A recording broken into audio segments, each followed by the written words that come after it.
Can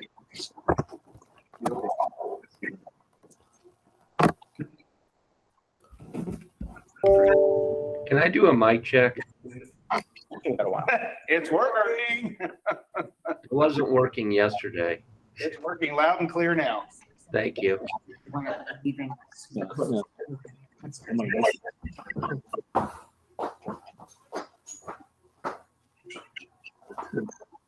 think Lou needs to be muted. Good morning, everyone. Morning. Morning. We need one more, or we got it? We got 6. Okay, we need 7. Sam usually walks in a couple minutes late.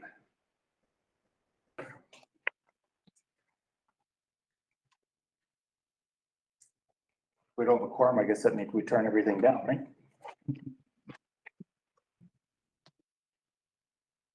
No action.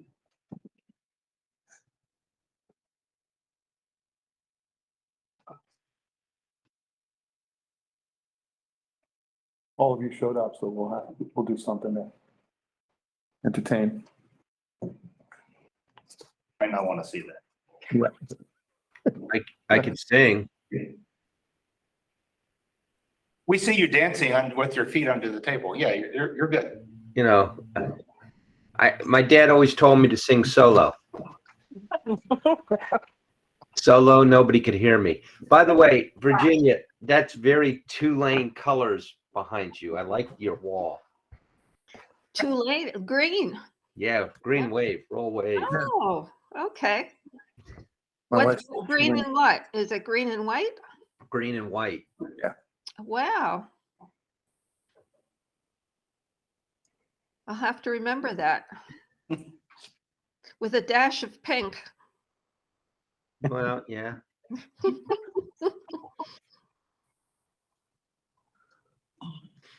Looks like we're still waiting on. Yeah, we still need one more.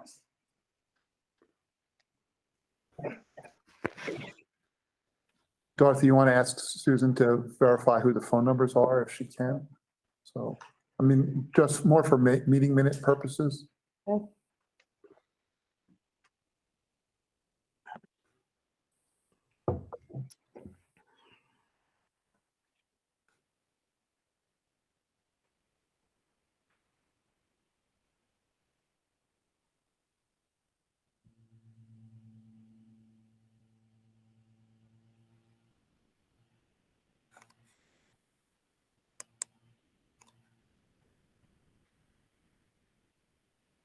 And it's still working if you hear us. What? You were muted for a while there. Say it again. Yes, sir. Say it again, please. Anybody online, we are still here. We're waiting for one more to make a quorum. Yes, sir. I've been watching them pop in. Okay, Fabric, I didn't get an answer. okay.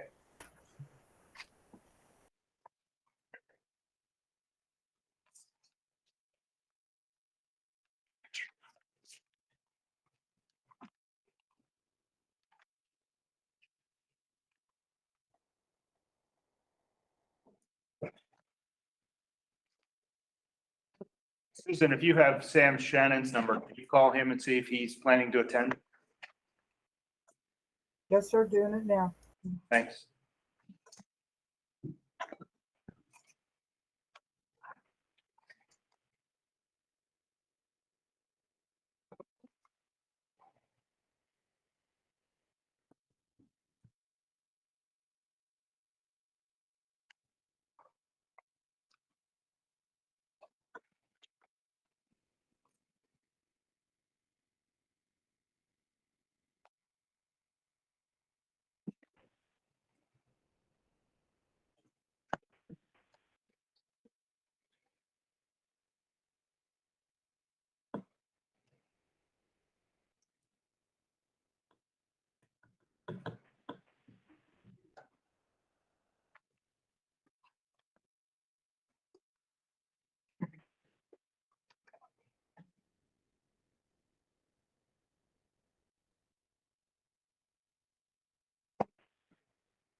David, Yes.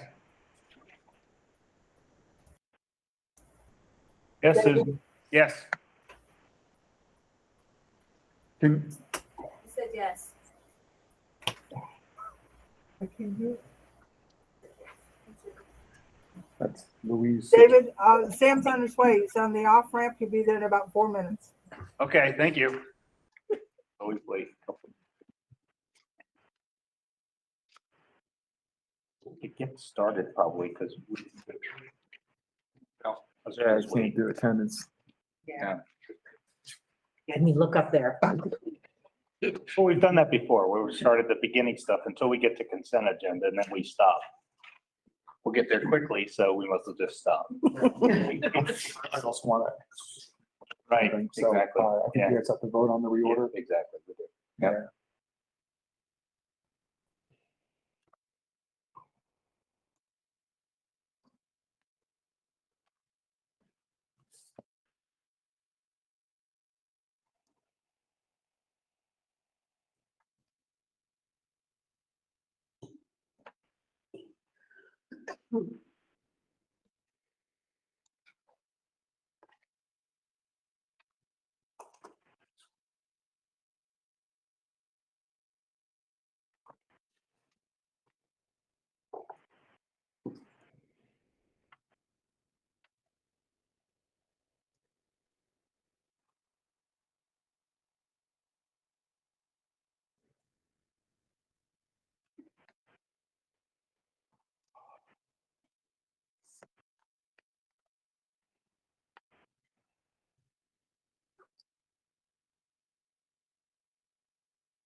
Oh, one of the things that Susan's gonna want to, everybody can hear it anyway, but, that the stuff back here has gone up by $10 a month. So. I don't know, we're gonna have people that are attending in the room that are gonna wanna. That's the question is, do we really want to even do it? That's why I wanted to hear from the people in the room if it's Exactly. worth doing it. Because we're not throwing it, something like that, but still, if there's only gonna be 5 or 6 people in here. Right? Yeah, I never get the stuff, so I don't contribute. Right, same here, so, okay. I think then I will just bring it up, we just stop doing it. I think you can still bring it up. But it'll be for the people in the room to decide. Susan told me it's like $35 a month. For food service to set that. So, if that's what it is. They should do it for nothing, we have stay next to it. And they yell at us about like, Potholes got filled. that's short. Oh, yeah. We actually do have a project underway to redo the whole parking lot drainage.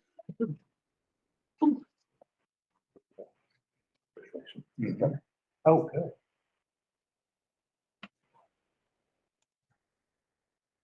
In the process.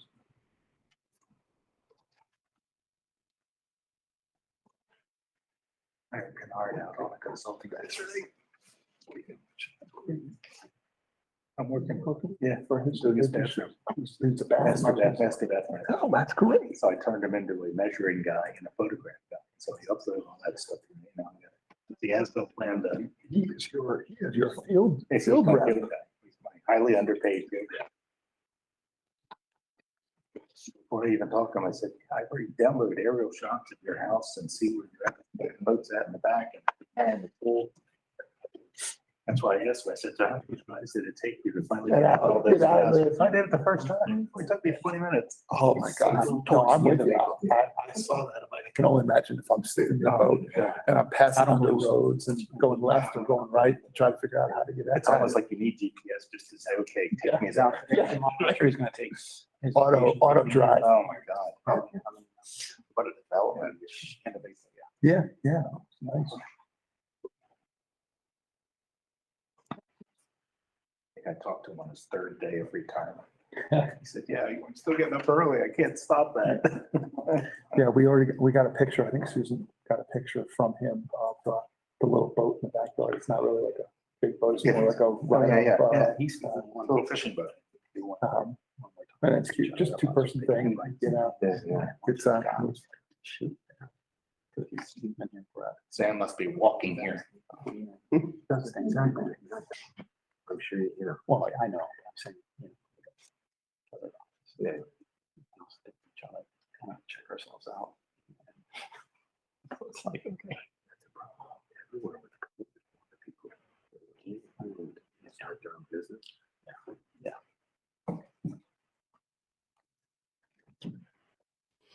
David, did we have excused absences today?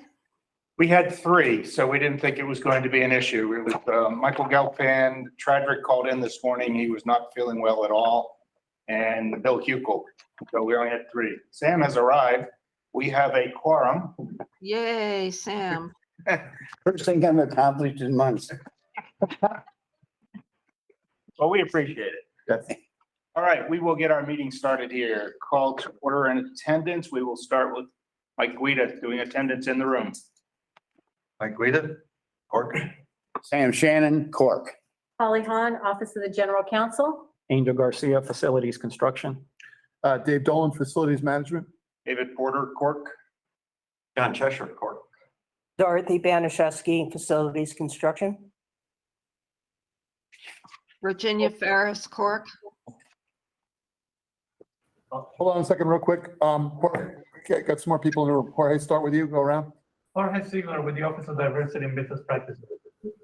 John Lewis, World Enterprises, representing Scovich Architects and Board of Smith. Denise Santiago, Garrett's Construction. Bob Bliss, John Southern, the White's Company. Jacob Katz, Carter Construction. Bill Cottle, Portal Construction. Judy Yoder, Program Director for AECOM. Okay, Virginia, go ahead. Start us off now on the online people. Virginia Ferris, Cork. Tom Berger, announce yourself, please. Tom Berger, CORC. And Lou. The doctor, unmute yourself.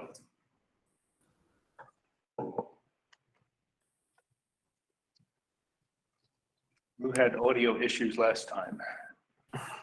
Is this better? Yes. There you go. Okay, Lou Doctor, CORC. Okay, thank you. I think that's everybody, isn't it, Dorothy? Yes. Okay, we have a quorum and that's our attendance.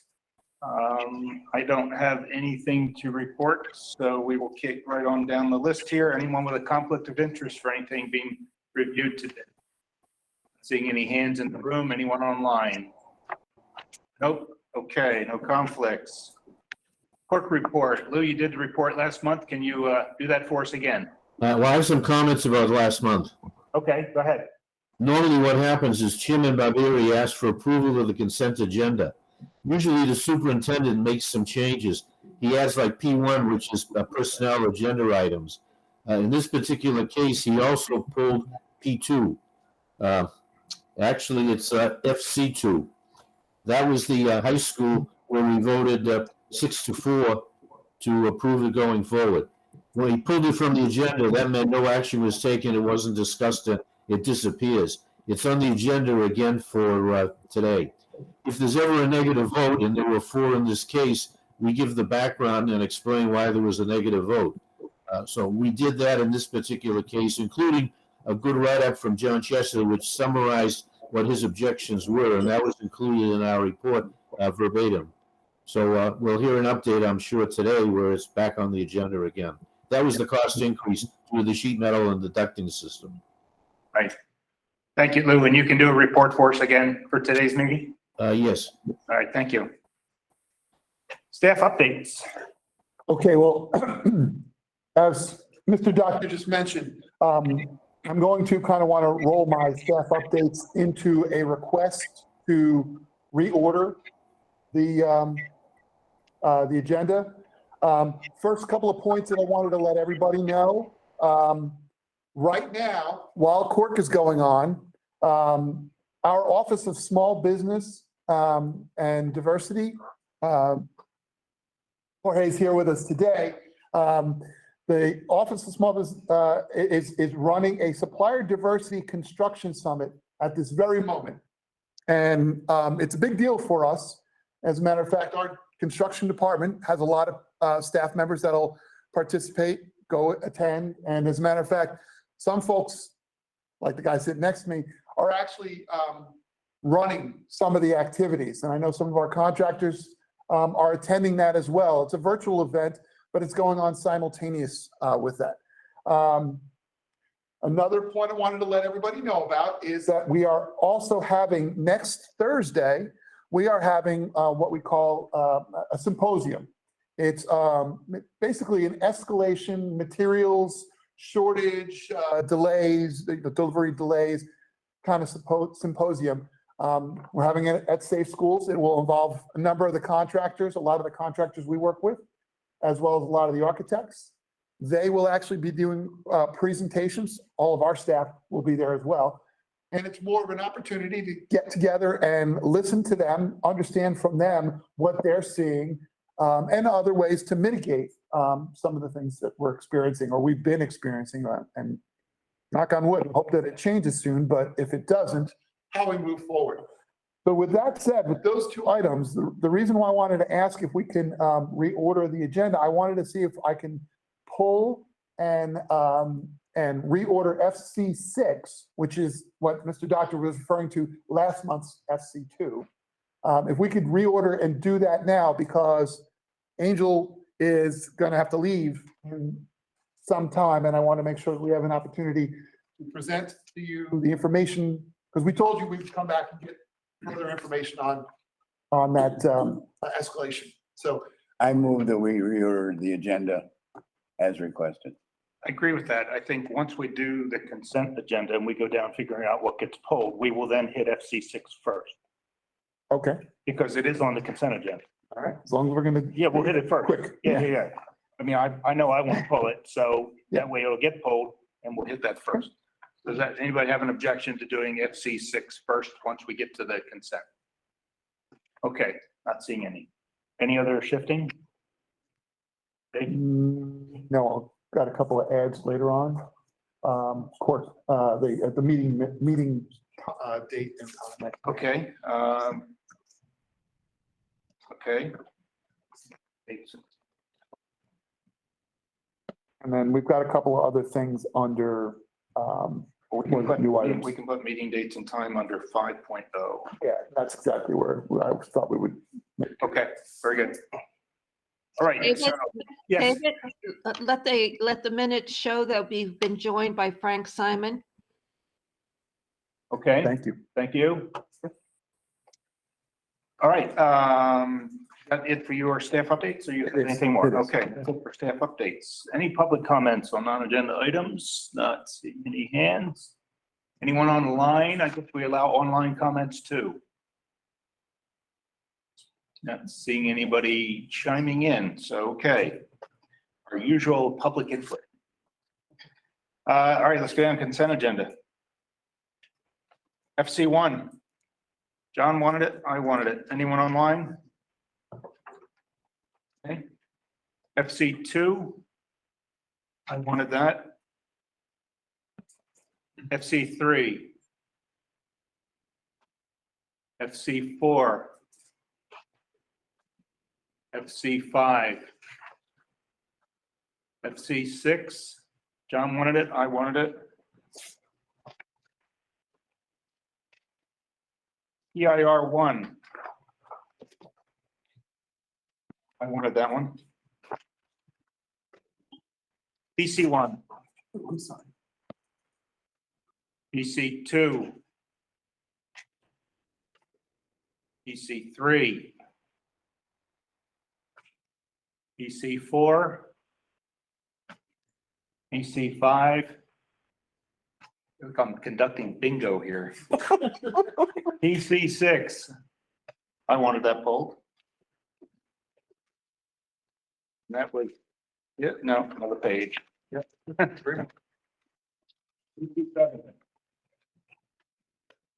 PC8. PC9. You want to give us your standard motion? Before I do that, I thought I saw Lou Doctor's mouth moving at one of these, but he was on mute. So Lou, did you want to pull something? Yeah, You- unmute. You're muted, Lou. That happened automatically. Yeah, I wanted to pull two. I wanted to pull PC5 and PC6.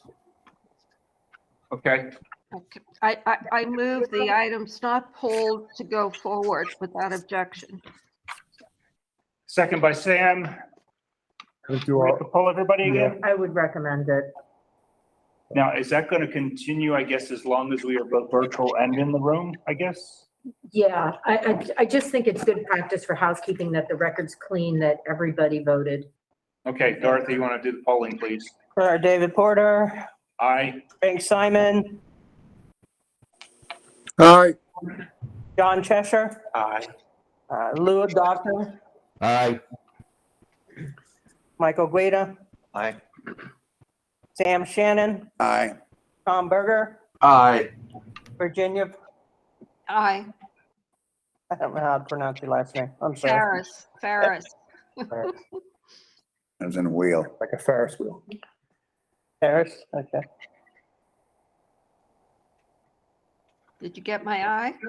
Got your eye. Thank you, Virginia. Is that everybody, Dorothy? Yes, it is. Okay. All right, let's start on, let's go to FC6 then, since we're going to push that one to the top. Would you prefer to, either of you to bring up comments or concerns, or would you allow for us to do our presentation? And it may involve, I think if our questions, I mean, I only have one question, one comment, and maybe let's just do it that way, and then you can respond instead of it being.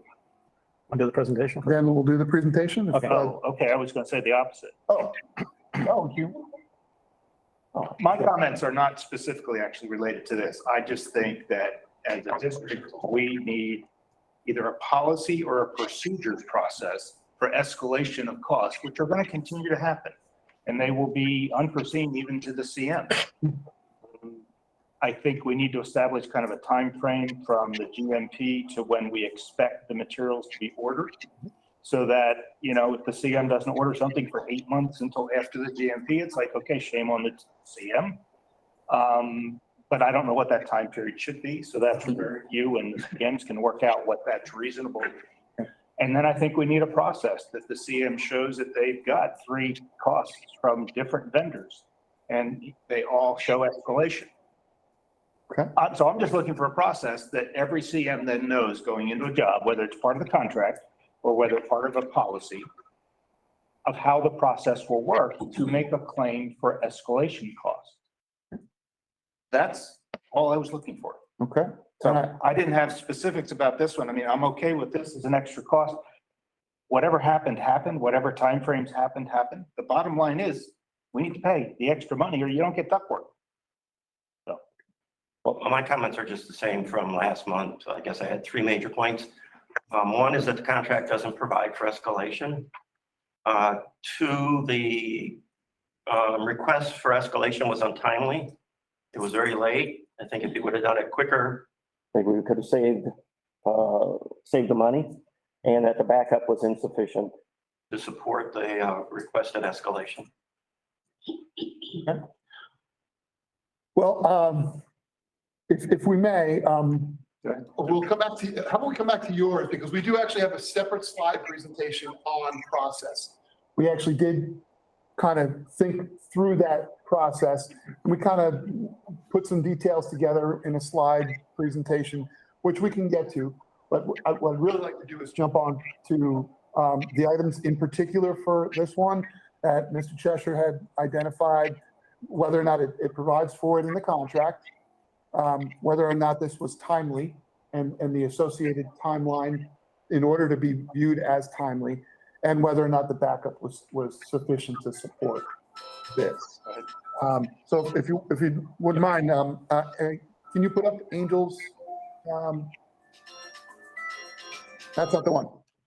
That's the wrong one.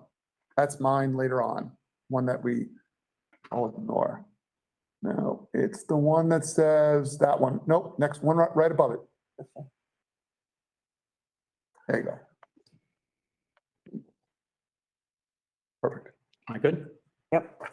Okay, so what I wanted to do here was take you through the timeline. Could you please enlarge it?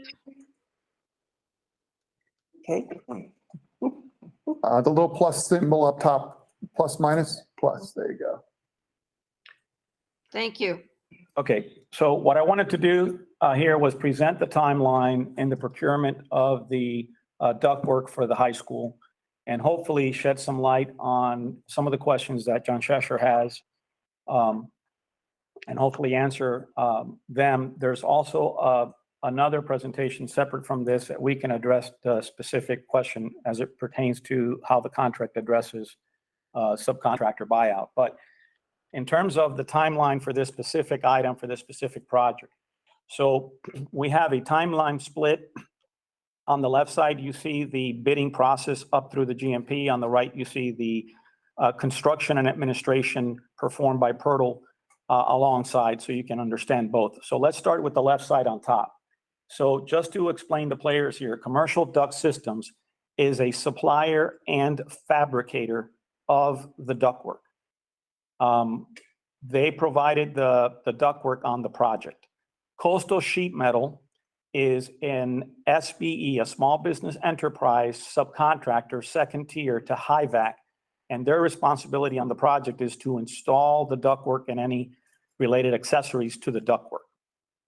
HIVAC is the HVAC subcontractor, and they're the ones that provide the proposal to PERTL at the time of bid openings, PERTL being the construction manager. So the fabricator submitted their proposal on the 25th to Coastal Sheet Metal. They in turn submitted it to HIVAC. HIVAC submitted their proposal to PERTL on March 11th, which is when all the subcontractors bid on the project. That was the date that the bids were due. On the 9th of April, PERTL submitted the initial GMP to us for review, and we had back and forth reviews, negotiations. That final GMP submission date turned out to be the 27th of April, went to the board on May. Actually, the date is May 19th. I apologize, it's just a day off, but it went to the board in May. On May 25th, PERTL received a notice to proceed from the district with a construction commencement date of June 7th. On the right-hand side, let's go up a little bit, Dorothy. On the right-hand side, this is what's happening behind the scenes. While the bidding was going on, PERTL issued a letter of intent to HIVAC on the 19th of April, the timeline between the initial GMP and the final GMP. After the final GMP was submitted to the district, HIVAC issued their letter of intent to their second tier subcontractor, the SBE, which is Coastal Sheet Metal.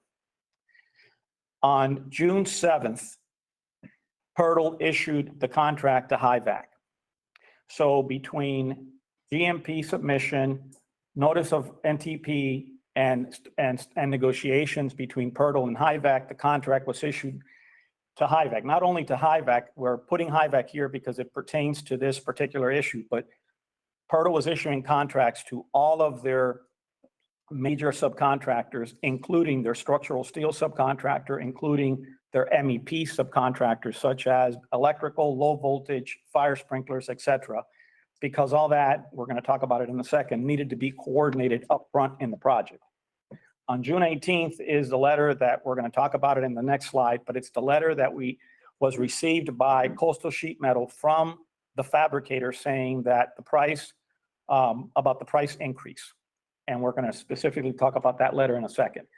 But if you follow down, Dorothy, move down. Okay, so once all the MEP and the structural subcontractors are on board, they do what is due diligence on the CM's part is they do a BIM coordination of all of the trades, but in this one it's specific to the duct shop drawings. Now, I have sat personally on many of these meetings and they're drawn out, they're long. The engineer of record is in those meetings, the architect is in those meetings, all of the trades are in those meetings. Specifically to this is structural and all of the MEP subcontractors. And the reason for that is because they deal with clash detection, they deal with coordination. This is a high school, so it's got a lot of square footage to coordinate. Once that coordination is at a level where everybody feels comfortable, then shop drawings are produced by the various subcontractors. And that's what happened here. So that duration of BIM coordination and then producing shop drawings for the various disciplines occurred between early July, beginning of July actually, and the beginning of November. Then those shop drawings get submitted to the AE as is normal practice. The approvals came back on the 16th of November for approved shop drawing ductwork. The direct material purchase was issued for the first batch of ductwork, which released the fabrication of the ductwork on November 30th and there was an anticipated schedule of early January, mid-January, when the ductwork was actually needed for installation at the job. As it turns out, they got the DPO on November 30th.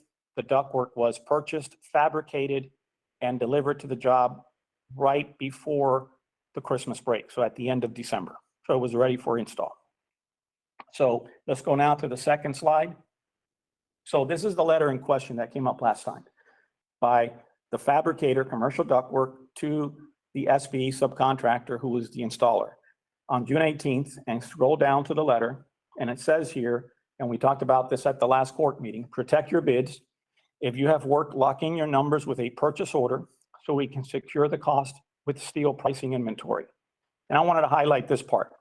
As long as your project, that means the fabricated ductwork, will ship within 90 days. So go scroll down now to where I have that arrow. So fabricated ductwork would have needed to ship prior to September 18th to hold that price. However, coordination of ductwork and other systems and consequent shop drawings were not completed till early November. And by the way, that timeline is a very reasonable timeline for a high school, allowing for A, the purchase order to be issued, and 2, the fabrication of ductwork to commence in late November. So going back to the timeline on November 30th, that's when the ductwork was purchased right there, November 30th, and fabricated. So the point here is that the supplier and fabricator, which is commercial duct, needed release of the ductwork for fabrication because they buy the steel, they fabricate it, they deliver it to the site, and that's when they can bill for those invoices. So at the point that they buy that steel, they're out of pocket. DPO or not, at the point that they buy that steel, that commercial ductwork is out of pocket. They bought the steel in their shop. Now it's for them. They need to fabricate it, deliver it to the job site, and then invoice against it for materials on site to get paid. So they could not have, we could not, even if we were to issue a DPO, let's say in that time frame, they would not have ordered that steel without getting that ductwork released because it's not a business practice of them or any fabricator to order raw material and have them sit in inventory at their shop, not knowing when it's going to be released for fabrication, knowing that when it's fabricated and delivered to the job site, that's when they get paid for that. So I just wanted to point that out for clarification. Well, and for further clarification, they can't order the raw material until they know the duct sizes, and they don't know the duct sizes until the shop drawings are approved. Correct. And some would argue that order steel in large quantities. Right. So just to give you a comparison, so we're going to use two examples just to illustrate this. Let's talk about a generator. Let's talk about casework. We don't pay for plywood, raw plywood, just to be delivered to a job site and have the casework company come out and put their fabrication line on the job site to fabricate casework. They fabricate the casework at their shop and they bring it to the job site. Same thing with the generator. We don't order electrical cables and steel panels and have them delivered in pieces to a job site. We expect to pay for a generator once it arrives as a generator to the job site. So no different than this. This is a fabrication of ductwork. Once it's delivered to the job site, we inspect it and then we pay for that. So for them to order raw material, not knowing when that ductwork is going to be fabricated, means that they're going to inventory it, not knowing when they're going to fabricate it, and they're out of pocket all that time until they can fabricate it, ship it, and then invoice for that material. So that's why our point in this is saying that we could not have bypassed this timeline. Issuing a DPO earlier doesn't provide the supplier and the fabricator the means to order the material out of pocket and then wait to get paid. They want to know that ductwork is ready to be fabricated so that they can order it, get it, fabricate it, and ship it and get paid for it. That's the point of this. And we're of course trying to avoid the change orders because what Angel's talking about on September 18th, theoretically our shop drawings needed to be done and ready to submit on August 18th, let's say a month before the ship date, so that they can actually fabricate them and be ready to ship them. That would have given us 2 months window to be able to, from the moment we found out about the price increase, to develop the shop drawings. The chances that all that BIM coordination and clash detection, even if they were able to go about that, it's virtually an impossibility to have gotten all that done in 2 months. What would have happened, what could have happened, would be we took this thing forward, shop drawings that may not have been correct. And it would have been a risk that they fabricate them the way we think they're supposed to be, and then find out later on, oh, no, we got to do a bunch of change orders. So obviously our intent is to do it right up front. And that's why that longer 4-month period of BIM was necessary. Well, it's not just 4 months of BIM, it's 4 months of BIM and producing shop drawings for the HVAC that's based on those coordinations to send them to the EOR for them to review and approve them. So I mean, it's a process. And anybody that has gone through this process understands that, especially for a high school. So let's go on just for a second to the third. So we just got this, this is just for information we wanted to share with you. So this is a 2022 AGC construction inflation alert. Go to the next page. Go to the bottom. So what I boxed in there was just the time frame that this change took place. So you see that from December 2020 to December 21, this is all materials and construction. Look at that spike. And now compare that to since 2015 and look at that spike. Number one, it was super unpredictable that was going to happen. Number two, there's no saying that spike could have flattened out a lot sooner or not. It wasn't. But look at the spike from March, approximately February, March, when the pricing was done, whereas that first line of that box, all the way to that when it was released, look at that spike of that material. So that's just information of what was happening with the market. Now, specifically with steel, go to the next slide. Read that. I just wanted to read that. From December 2020 to December 2021,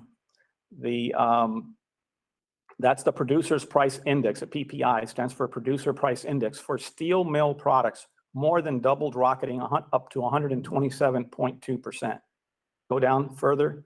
Now it breaks it by materials for construction. And now look at the first one there, steel mill products, 5.2% in 2020 to 127% in 2020 and 2021, which is when this occurred. So I just wanted to share that just for additional information of what happened. But from doing all the research, going back, digging in at this much further,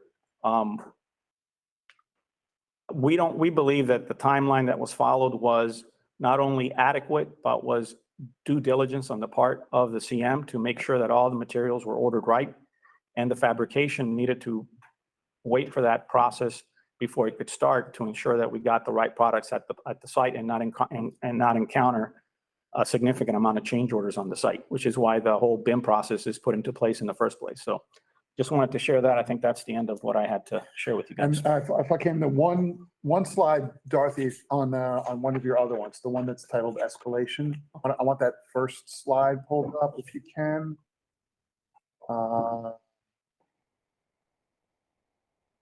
That one right there.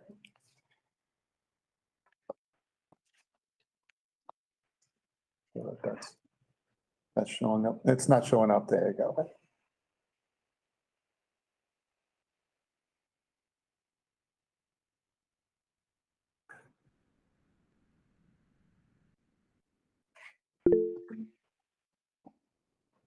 Okay.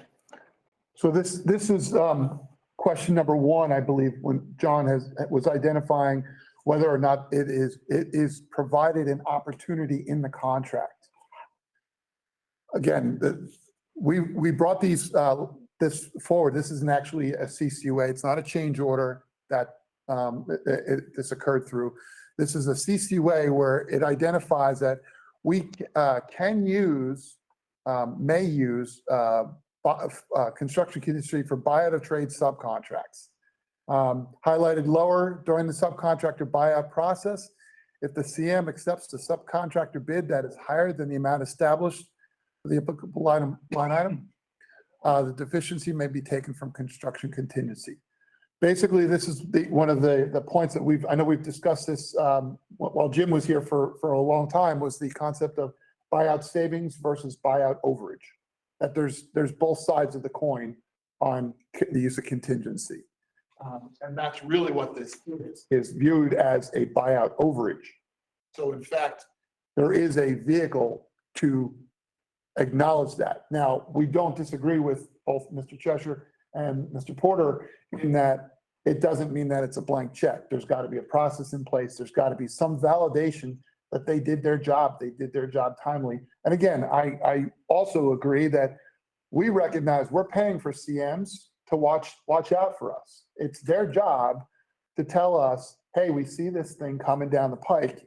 We recommend we mitigate this some way. And that's part of that process you're referring to.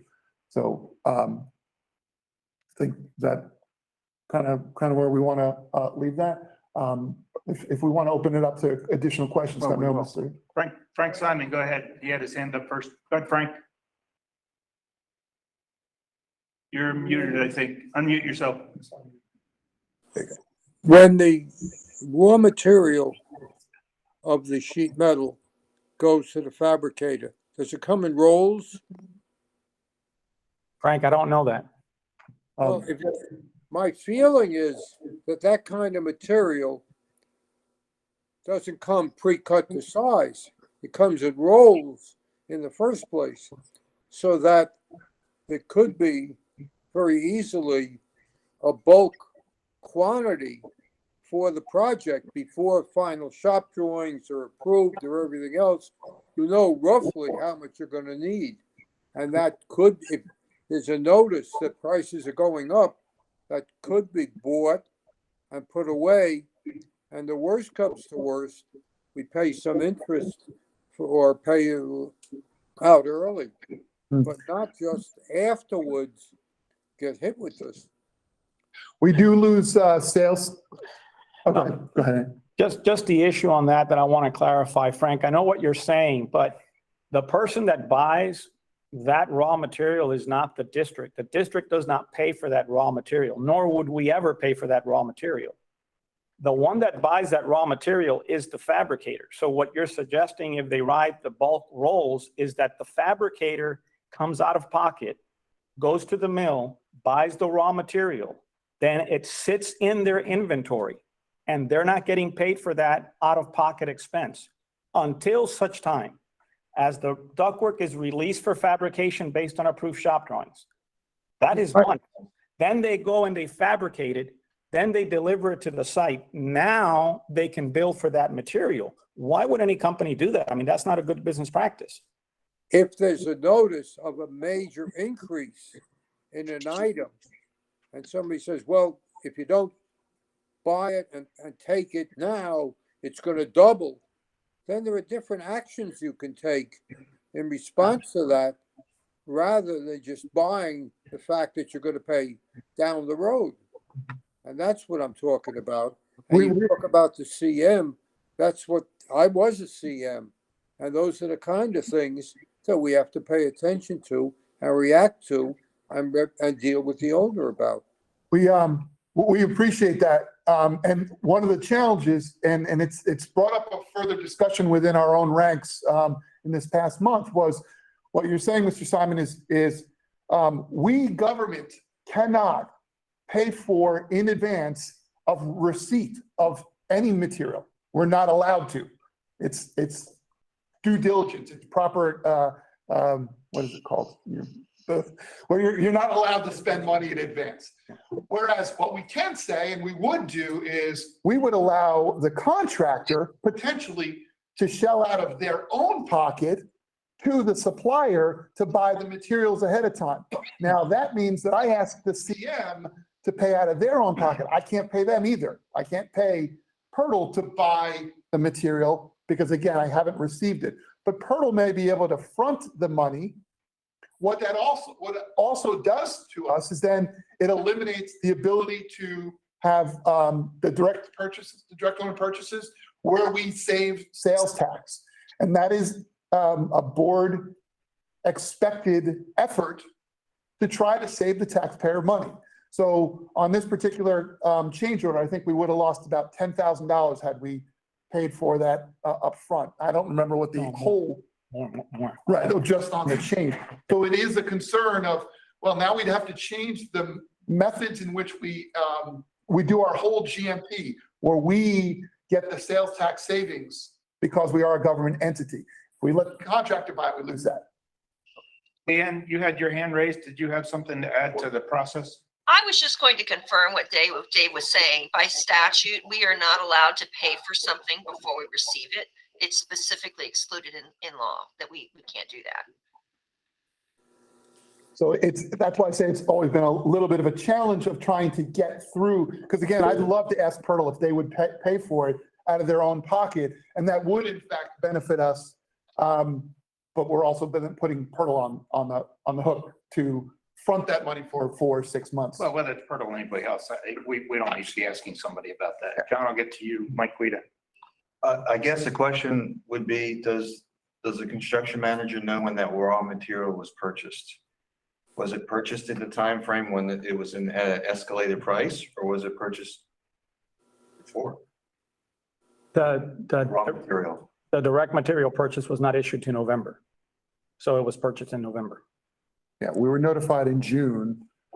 Well, actually, the contractor was notified in June. I think what Mike is saying is, do we have an actual purchase order from that ductwork fabricator of when they purchased the material? They might have had it sitting in their warehouse and say, oh, I got an escalation clause here. We don't have that, no. That would address Frank's first comment, whether as a business owner, you would want to buy your material at the cheapest cost. Right. So if you know there's an escalation, there's a risk versus reward that they could take and buy it sooner, knowing that the price is going to be going up. I think that would be valuable to get a hold of, is the actual purchase order from the vendor or from the duct fabricator, if you're allowed to ask for that, proving when they bought it. I mean, I'm not saying there's something funny going on, but who knows?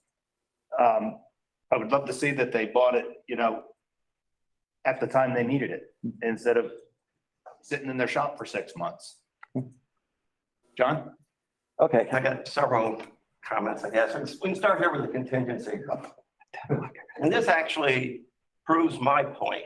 If you read it, during the subcontractor buyout process, it's the buyout we're talking about. If the construction manager accepts a subcontractor bid, there's your key word, subcontractor bid, that is higher than the amount established for the applicable line item of work, the deficiency may be taken from construction contingency. Buyout is a one-time thing. You can ask any contractor if you don't believe me. Buyout is a one-time thing. After the GMP is awarded, it goes to a subcontractor. He looks at his price. He negotiates a few things. This is in, this is out. Buyout, done.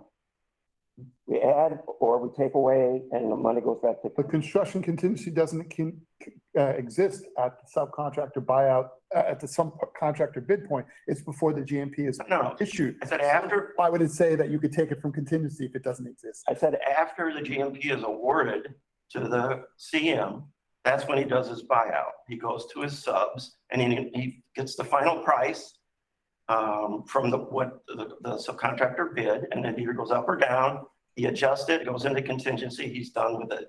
That's what the buyout is. And I've been preaching this for, I don't know, a year. Ask any CM you want and prove me wrong, I'll be happy. Regarding the DPO, just one thing. The DPO is paperwork.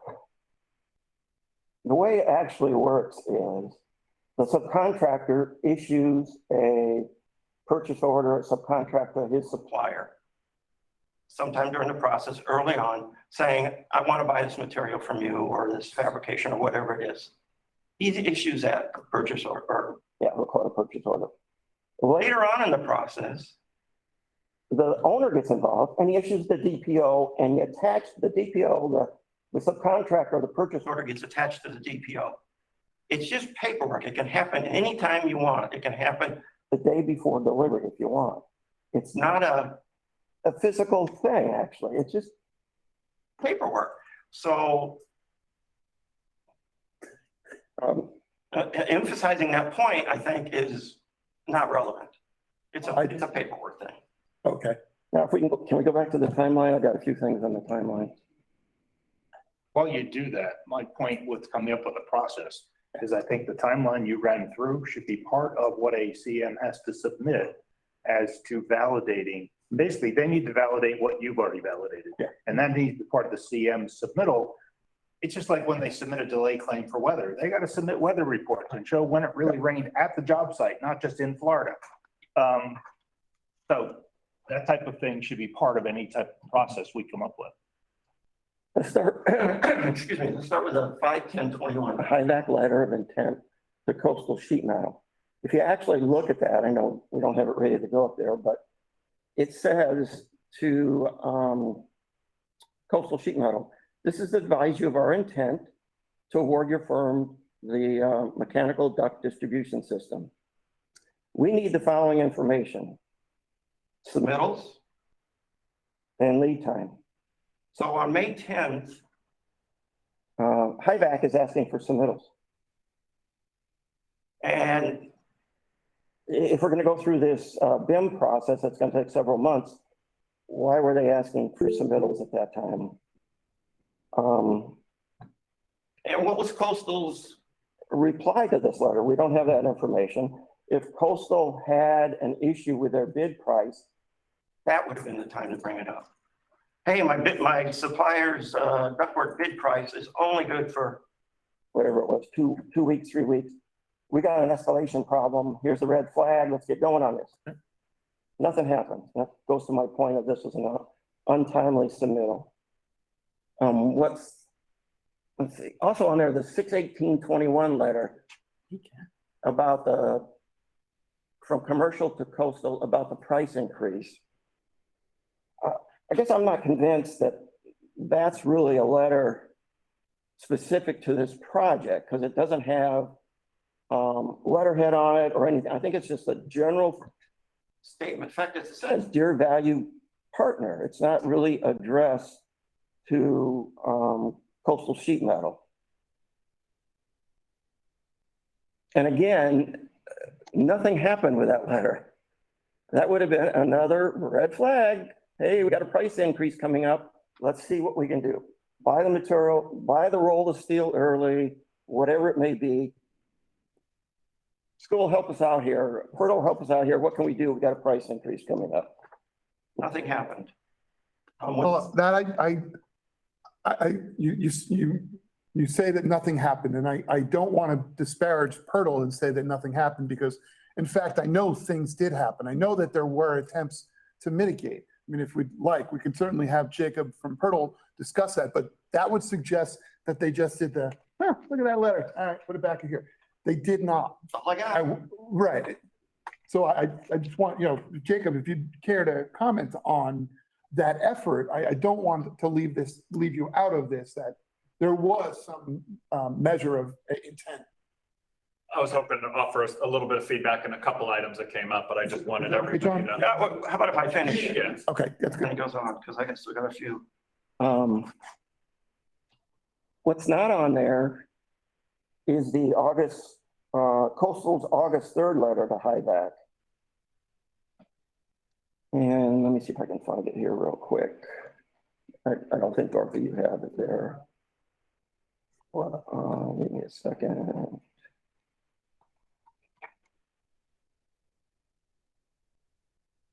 Shoot.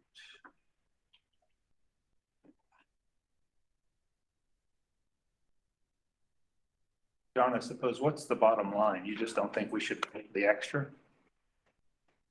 Yeah. It's already done. Huh? I mean, isn't contingency for this already spent and approved, and this is This is going to the board. Oh, This would be going to the board. Okay, the August 3rd letter, this is Coastal's letter to HIVAC. August 3rd.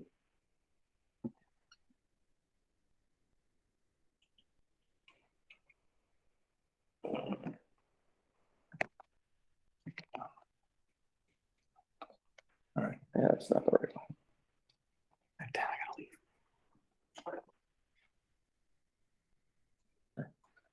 I know we're coming to the end of my time with Angel, so Yeah, I don't know. Well, this is an important point. Regarding, again, the BIM and the shop drawings. Dorothy just had it on the screen, John. No, I'm sorry, it's not the August, it's not the August 3rd, it's the August 4th. commercial duct, it's his new price. It's his revised price. At the end of that, it says,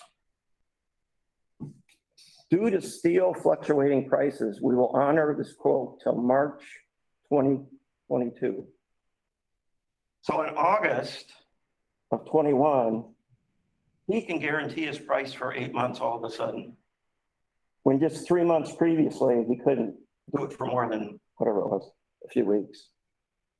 So, and this was August. This was in the middle, I think, I'm not sure if BIM started by then, or maybe it was in the middle of BIM. He said, my price is good. I don't care what you do at BIM, so I appreciate you putting the BIM on there and spending the time on that. But it doesn't appear that it was relevant to his pricing. Well, that's basically about it, I think.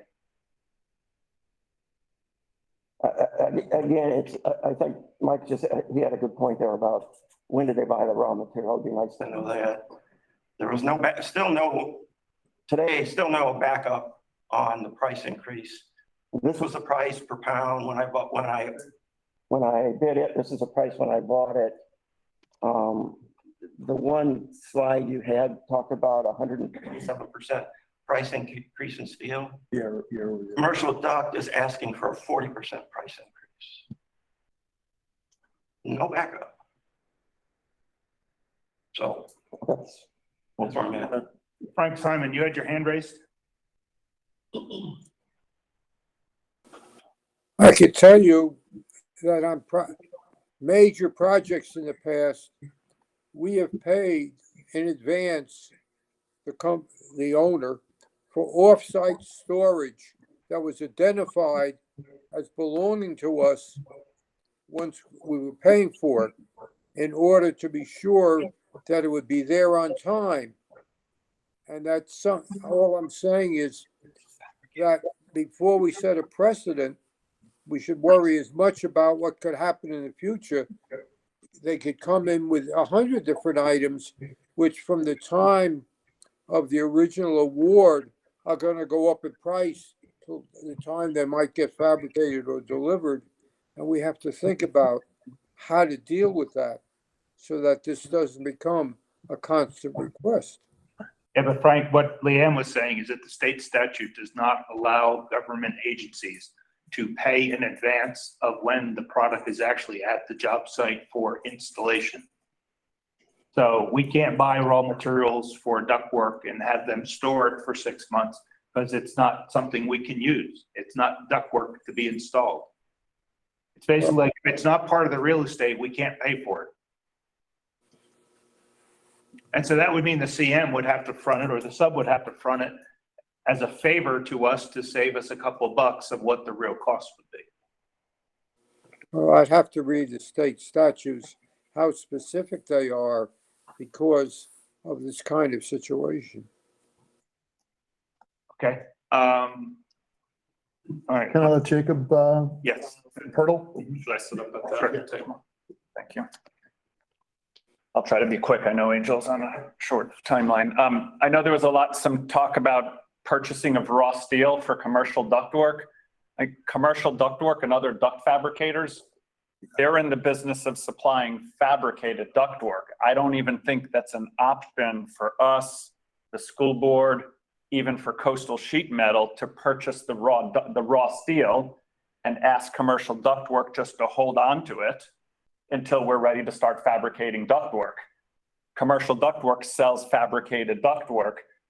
If they say if we tell them just buy the raw steel and hold it for us, just like Angel pointed out, they're not going to do that. They're just going to use that raw steel for other ductwork that is being ordered from other clients. Because they can get paid for it right away. Right. I mean, they're not in the business of just buying raw steel and putting it on a shelf for 6 months or 8 months until we're ready to actually start releasing it for fabrication.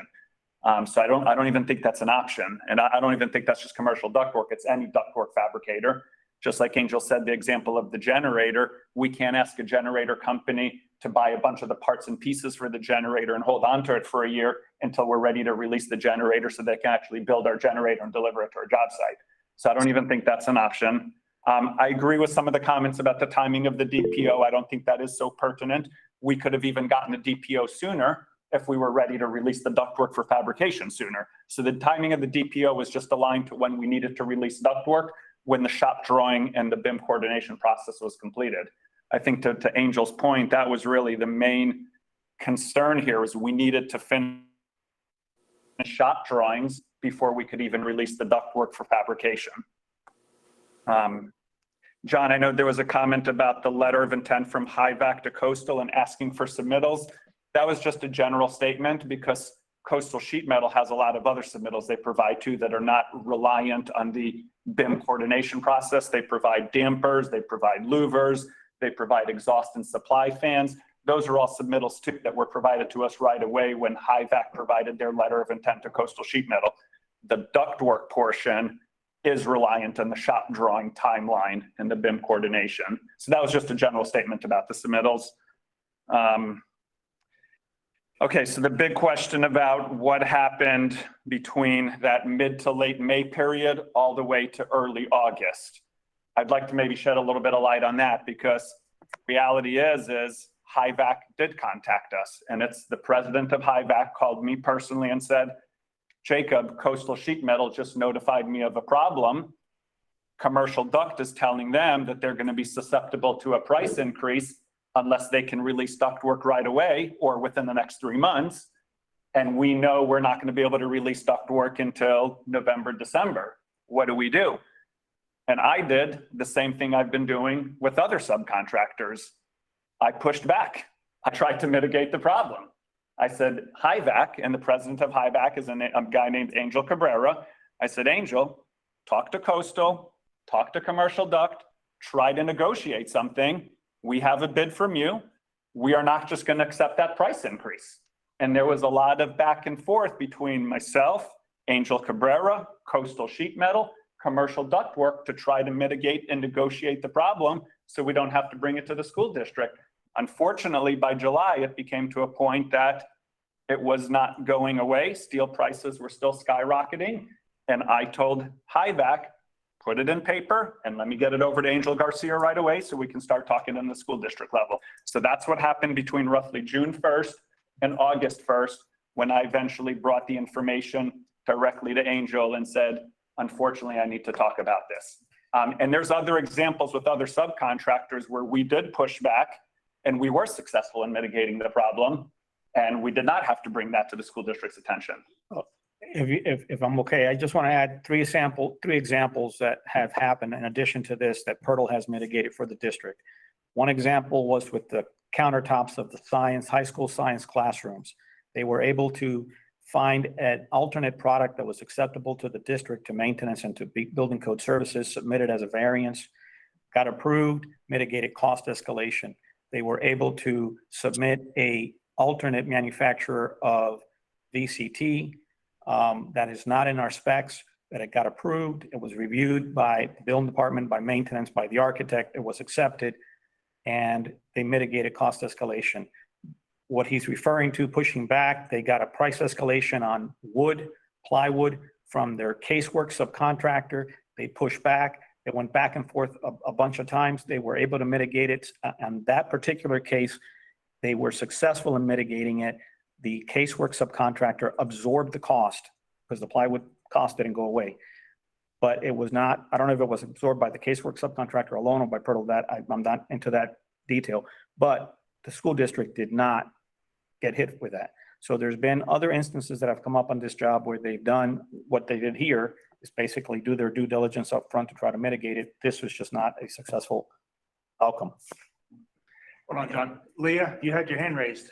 Yes, I hope this isn't a dumb question, but because I definitely don't have a construction background, but during the pandemic, is there a way for the district to create a scenario where the district purchases the materials directly and holds them?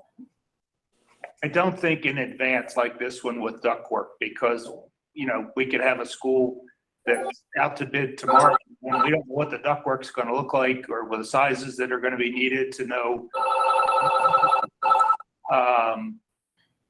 You know, if we need light poles or something for, you know, a parking lot, yeah, we could stockpile those probably. But again, as was mentioned, the statute says, as Leanne said, that we're not allowed to buy stuff in advance of it being installed.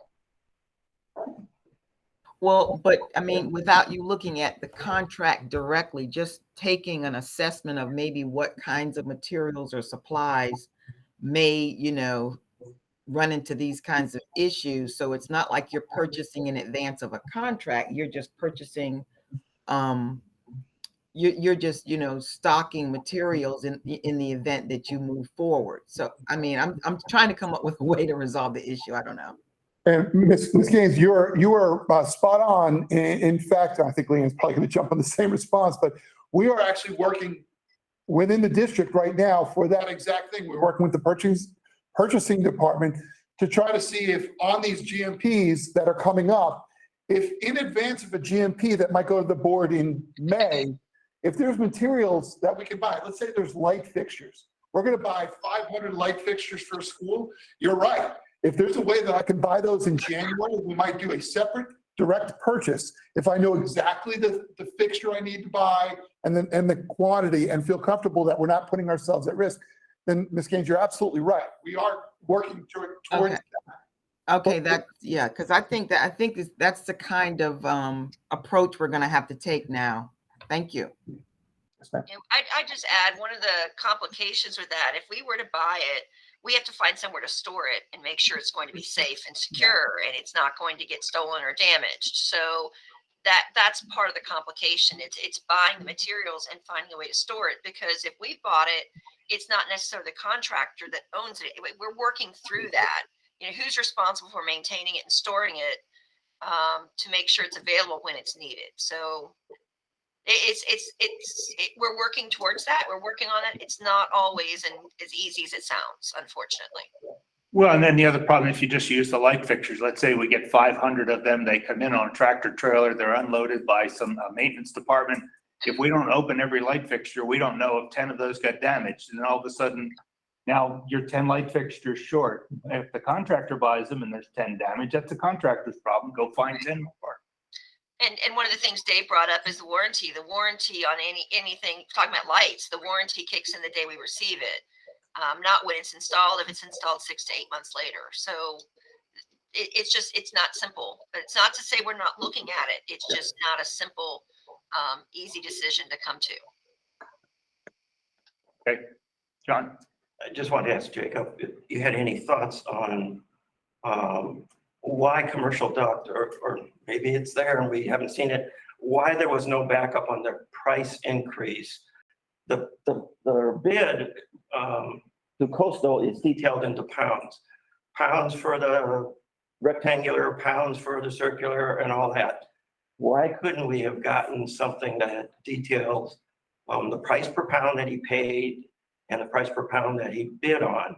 We had 2 items in today's I don't know if you saw it on contingency, or in the contingency FC1, we had 2 items from other CMs. Specifically, we recall the one from Moss. They gave the backup. This is what we did. This is what we're asking for. All kinds of backup. Must have been 30 pages of backup. And on this, all we've got is the commercial's word for it. Yeah. I mean, commercial They provided a lump sum bid back in February to Coastal Sheet Metal, and then they basically revised that lump sum bid. And whenever that was, June, July, I don't remember, August. You're correct. And we have not been able to get the detail out of Commercial Duct that breaks it down because they're viewing it as a revised lump sum competitive bid.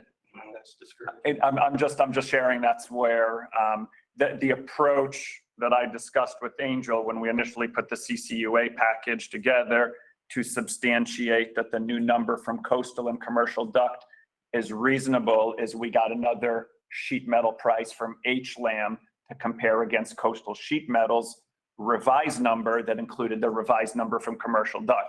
So that's how we were trying to substantiate that Commercial Duct's number was still a reasonable number because it still did not cause Coastal Sheet Metal's number to increase above a competitor number from HLAM. So that's the approach we took to substantiate it. One other quick question. Do you recall how many HVAC bids you received at bid time? Yeah, we had great coverage, like 5 or 6 bids on this job between HIVAC, Florida Mechanical, and 3 or 4 others. Is it possible, you think, in your opinion, that one of the bidders who wasn't low anticipated price increase and had a higher price because of it? It's a hard answer for me to, hard question for me to answer. Well, on a what, $4 million HVAC bid, $180,000. I don't know if that's really gonna make a difference in a little bid. I don't know what the bid tab was, if it was that close or not, but somebody could have bid $30,000 less because he had his escalation in there, and now IVAC got the job because. I would bet most would not have the escalation in there because they want to get the job. They want the low number.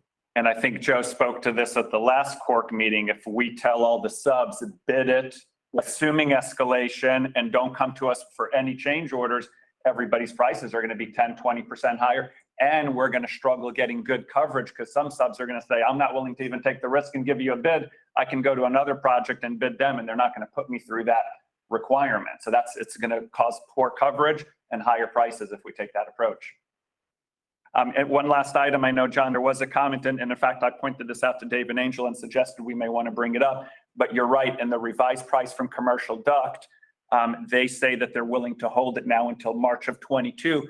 That was part of the mitigation negotiation when we eventually said, okay, we will bring this to the school district's attention, but we need to talk about the reality of the timing of this project and what is going to be held with this new price now.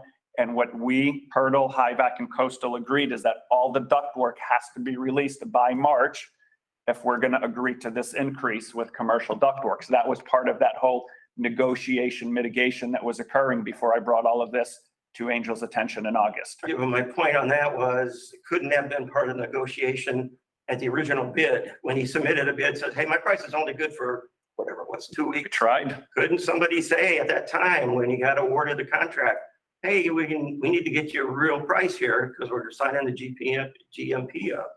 I don't know.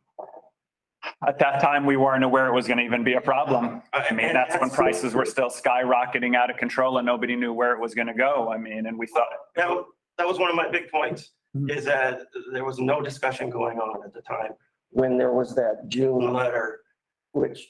Well, there was between us, HIVAC, and Coastal, obviously, like I shared before, but certainly I wasn't prepared to bring it to the school district's attention in hopes of trying to mitigate it. Before June, the June letter? Well, it was right around, because that June letter, there was verbal communication. That June letter was part of this, the in writing substantiation. But like I said, in late May, early June is when the conversations initially started, when HIVAC called me first and said, hey, Coastal Sheet Metal just brought this to my attention. And you didn't think it was incumbent to notify the school district at that time of a possible increase? Hindsight, I mean, it's possible at this point. You're absolutely right. I was trying to mitigate it before making it a problem. And what we're trying to expect of our contractors, I think, is, and not just Hurdle, but all of our contractors, is don't come running to us every single time, because if that's the tenor we're going to set with all of our contractors, every contractor will turn up to us on every single item, and we'll spend our entire lifetime evaluating the circumstances behind every escalation. We expect the CMs to mitigate buy down, eat it in some cases. I won't say that truly, but we need them to do their part. They, you know, it's a pleasure to work for the district. That's why I'd like to, hopefully you're creating that it's a good opportunity to work for the district. Well, show us that you can do that. And I think that, you know, a lot of our contractors generally recognize that. That's why a lot of times we don't get that first round of information about mitigating. Well, there's information and there's notice. I mean, it would have been very easily for them to give you a letter saying, hey, I've got a possible material price increase coming up. I'm working on it. And then your radar could go up a little bit and maybe you could have stepped in and mitigated. My fear is the other side is that if that's the case, then they will do that on everyone. And our radar is going to be going off on every single item because especially now it's hyper. That's part of managing the job, I think. With them every month. Okay, what's going on? What are your extras coming up? Are we on track schedule? Are we on track with the cost? Anyway, I'm done. All right. Let's move on with this. Let's get a motion. Want to make a motion of what we want to do with this? Move to send to the school board Without objection? without objection. Okay, I need a second. I'll second it. Second by Sam. Any other discussion? Any other questions or comments? Okay, let's go ahead and poll, Dorothy. Okay, David Porter, Accept. Frank Simon, I'm going to abstain at the moment. No, you're not allowed to. You're not allowed to. You can only abstain if you have a conflict of interest and that has to be validated. Yeah, can he pass? I think that's what he's asking. Yeah, we can come back to you, yes, but you'll have to vote. I'd like to see the motion include the fact that we're going to ask staff to consider some way to deal with this for the future. We did that last month. That's part of last month's. So that precedent does not just sit there as a precedent without some other reaction.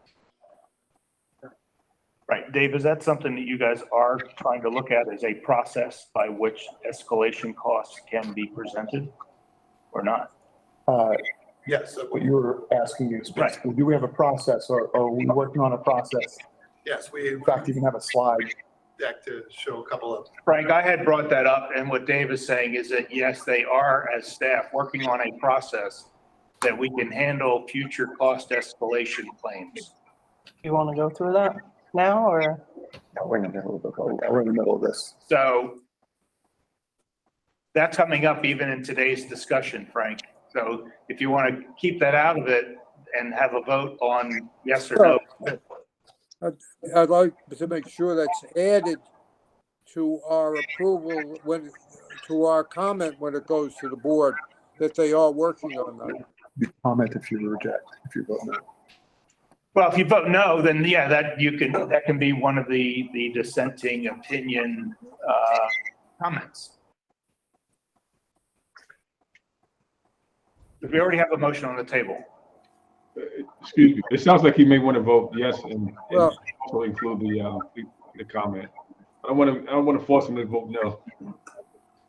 Well, if he votes yes, we need an alternate. We need John to accept an alternate motion then by Frank. About Virginia. Or yeah, by Virginia. Virginia's motion. Yes. What you would need to do is amend the original motion. Right. I'm So a it seconder. requires a motion to amend by adding. Let me make this suggestion. Let's let Frank pass for now and let's get the rest of the votes. And that's going to appease Joe, I think. Sounds good. John Cheshire, No. Leah James, No. Louis Doctor, Yes. Michael Guida, Yes, I'm going to accept it based on it's such a small percentage of the construction cost. Sam Shannon, Yes. Tom Berger, Yes. Virginia Ferris. Yes. Okay, now we're back to you, Frank. I'll vote yes, but on the basis that we discussed. Okay. So we've got in favor, 7 aye, 2 nay. And Mr. Doctor would like to make. Yeah, John, go ahead and give the dissenting opinion because Lou needs to usually include that in the report for the board. Same, exact same as last month. No change. The contract doesn't provide for escalation. The request for the escalation calls was untimely and there was insufficient backup. Okay. Lou, you got that? Yeah, but I don't know how you resolve that problem. Well, I wouldn't resolve it. I would just list it as the opinion of the dissenting opinion. That's all. It's just a Okay. comment for the board. The board can decide what it wants to do with that. Okay, we're gonna get back on the agenda here on the consent. We're back to FC1. John, you pulled it and I pulled it. Yes. Item A, somebody asked a question about the design and permit new generator. That the fee seemed high. And I was kind of surprised at the answer that was provided from the district. Which one are we talking? I'm sorry. It's the first one, A. It's Over full serve, the generator. Yeah. They questioned how high the architect's fees were. We took a closer look at it. We agreed that it was fine. It hasn't, the contingency use already been approved? It has been, but we want to go back and re-examine it. And it was approved by delegated authority. And we just want to look at it a little more closely. I got the wrong one. yeah, it's from, I think it's number I'm 5. glad staff is doing that. I'm pleased with that, but I guess I then question, how did it get this far without it being questioned the first time? Yeah. This is delegated authority by the SPA. I guess was the SPA quizzed as to how this just got kind of pushed through without being questioned? It has been now. Okay. No, and there will continue to be improvements on that process. The value for that particular scope, I think there's a question of whether there were other scope items that were not compensated for previously to that subconsultant. And whether or not this was somehow a makeup or anything like that. I don't think it was, but that's why we're going back through this with that sub-consultant. For what it's worth, I thought the price was fair, but Whatever. We looked at it and did agree that okay. based on a person, on a unit value, it was probably. The other one I had was on Number 29 on your list. It's the easy one. Yeah, scoot I over. can't even see the numbers. Yeah, down to 29. There we are. This one, it says provide testing and design for re-roofing the covered walkways, and it's a credit. And so I asked about that, and the answer was a Scrivener's error. The cost is for additional work and is not a credit. So is this item going to be revised before you submit it to the board, and the spreadsheet is going to be revised as well? Let me talk to the SPA about that. Dorothy? I did not put credit in there. It magically appeared. Yeah, But on the spreadsheet, it truly was. okay, regardless. I didn't do the spreadsheet. Let's blame the person who did the spreadsheet. So is it going to be revised? When it goes to the board, so it's correct, that's all. How do you do that? Well, this is just a narrative. We can update that. We can update that. We can make changes to that item, and we'll just have to point it out to the board so it's not missed. We could resubmit it next month as well. I mean, we could do a clarification on that. Don't forget to update the spreadsheet so your numbers are right. No, that's the thing, and the item is itself correct. The actual credit, or lack of credit, it's our write-up. It's just that narrative that we get to see that is. He's saying that. No, but the spreadsheet at the beginning is wrong too. That means that the totals reported would be off too. So we blame the spreadsheet people. That's all I got. Okay. Somehow I feel like that spreadsheet thing is gonna come back at me. Swear I could do it this time. My only comments on this one, we've already dealt with coming up with a process for escalation. Dorothy, can you pop that up, that other slide that we had The escalation one? on We escalation? wouldn't have had any of these very long conversations about this if we had a process in place that somebody just went down and followed the process. Well, I think it's not so much that there's a linear process. It's a series of efforts that need to be taken. And some will be of benefit and help us to clarify things, whereas others, they won't necessarily have any impact. Well, but it's no different than a CM applying for contingency use money or a change order. I mean, there is a process to that that's spelled out, and they got to back up. They've got to show the backup documents, all that information. So that's all I'm getting at. And with an escalation issue, the CM has to, again, be our advocate and make sure that they get a couple different prices on that material that they're claiming is a cost escalation, so that it's validated. That's all this committee's here for. Absolutely. It's just for you to present the information. There it is. It validates that extra charge. We got to pay it. Approved. Would you care to go through this, or do you want me to? You can do it. Okay, basically the long and short, I'm just going down these bullet items that we've created. I actually started off in a letter format. As you said, just check the boxes. Did we do this? If this happens, then what happens next? So you can see when the CM becomes aware of a significant increase, he notifies the SPA. You notice we said increase because they never tell us if there's going to be a decrease. Oh, sorry, contractors, didn't let you there.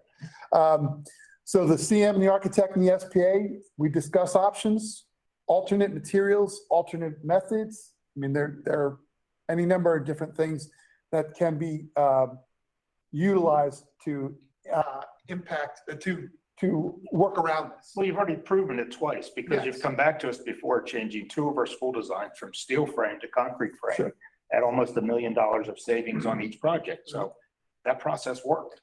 Right. And even the littler things, like when Angel was talking about the other mitigating items that, Purtle had done on, those are items that they went to a different material. They went to a different supplier. They found, a different route from another state.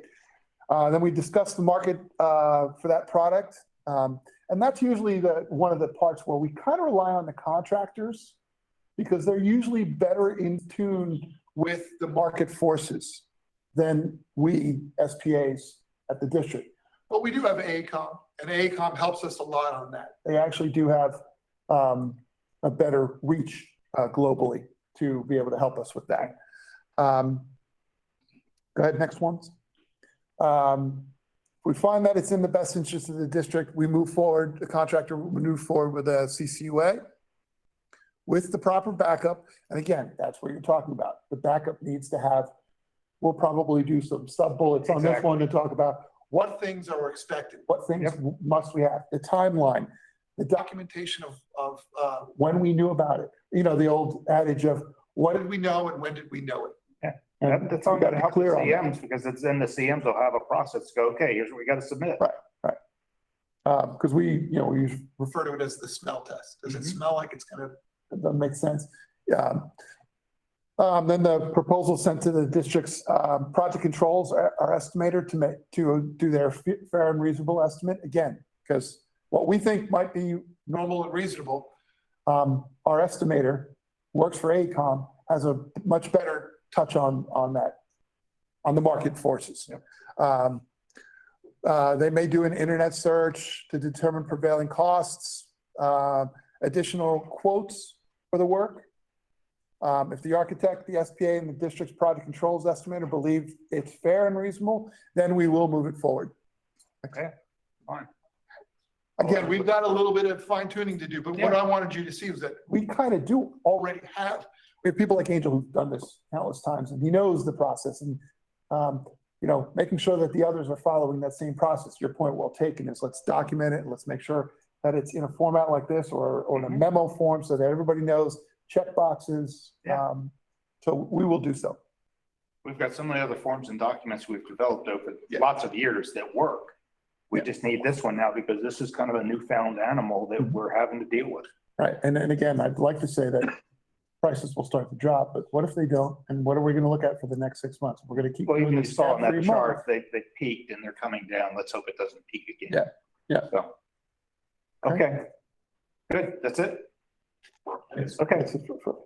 That's all I wanted to see out of this. Okay. We need a motion for FC1 to move forward. I move that FC1 move forward to the board without Okay. exception. Second. Second by Sam, all in favor. I got to do a poll. So used to saying all in favor. David Porter, Accept. Frank Simon, Aye. John Cheshire, Aye. Leah Gaines, Aye. Louis Doctor, Aye. Miguel Guida, Aye. Sam Shannon, Yes. Tom Berger, Yes, but I want to know what David's accept is all about. but Dave's what? David keeps accepting. Accepting. I'm accepting. Oh, approve? Okay. And Being a lawyer. Yes. Virginia Ferris? Yes. Okay, so that's a vote of 9-0. Okay. I noticed that Ken Lassiter is now online. Thank you, Virginia, very good at that. Okay, thanks, Virginia. All right, we're on FC2. I had pulled that because I didn't completely agree with the staff's response. This is one where Roebling, I'll use Roebling because that's who it's about, were chosen for both being the architect and the CM on the project. And I know Roebling is probably unique to the district that he has both arms, but and it came off of the continuing contract where it just ironically worked out that Roebling was next in line to get the architectural part and next in line to get the CM part. I just think we need to develop a policy that whether it's Roebling or another contractor that has both arms, if they do not get picked, they get passed over for one of these. They can make the choice, but it's a conflict of interest. I don't know if it has to necessarily be a procedure, but I know for a fact that when it did occur and it became apparent that that was the case, purchasing was, they were the ones who made us aware of it, said they're not gonna let that happen anymore. If ever a circumstance like that comes along, where there's a company that has two different competing. Because if the architect screwed up, the contractor can bury it. And if the contractor screwed up, the architect can say, yeah, it was needed. It's the same, coming out of the same office with the same single owner. And then one of the reasons why this kind of felt slightly different is because Roebling has had a history with us of doing modulars, very fine-tuned. There were no change orders on this. I mean, that was basically. I'm not criticizing Roebling Right. at all, because they've done both ends. They've done some very good projects. Right. It's just the uniqueness of their company that pointed out that we can't do this again. And it is well received. It won't happen again because purchasing was aware of it and won't let that happen again. Okay. I don't have anything else. Somebody want to make a motion for this to go forward? Move to go forward without objection. Okay, Virginia, need a second? Let me first. I'll second it. Mike Weeda seconded it. All right, go ahead, folks. All right, David Porter, Aye, Tom. Frank Simon. Frank? We'll come back to Frank. John No. Chester. Oh, yo, is that an aye? Frank, you in favor of this moving forward? I said no. No? No. Okay, we'll come back to you for a reason. Okay, John Cheshire, Aye. Ken Lassiter,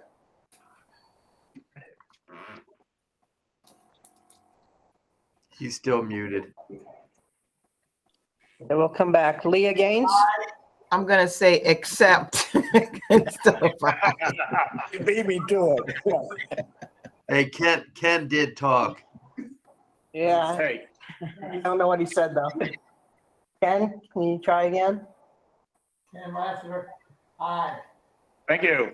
Thank you. Ms. Doctor, Aye. Michael Guida. Aye. Sam Shannon, Aye. thank you. Tom Berger Yes. and Virginia Ferris. Yes. Okay, let's go back to Frank Simon. Frank, what is your objection? No, I just think it's a bad policy having the architect and the contractor or the construction manager in the same company. Frank, I think we're all in agreement with that, but this particular item is to get a $75,000 credit back Close out the to project. close the project out. So you're objecting to us getting the credit back? No, I don't, that I don't object to. That's actually what the item is about. I brought up the architect and contractor being one and the same and not being a design build project. And that's where staff is now saying, yeah, it's not going to happen again. I can vote yes. Okay. All right. Thanks. PIR 1, I had pulled that one. Ms. Garrison, you on? I am indeed, and also am joined by Rick Green, who is the Development Services Director for West Palm Beach, along with Historic Preservation Planner Frederick Mittner. Hello, Frederick. Haven't been into you for a while. I know, we miss you. Okay, I had pulled this only to kind of applaud the process. I had asked Joe Sanchez if there were any other buildings that we own that we could also pull into the same process. But my question kind of goes to the other end of the receipt of funds and having the development process.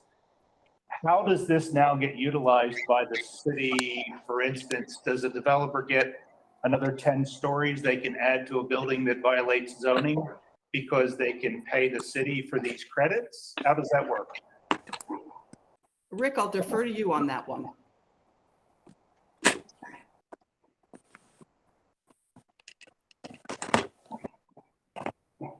Rick, you're mute.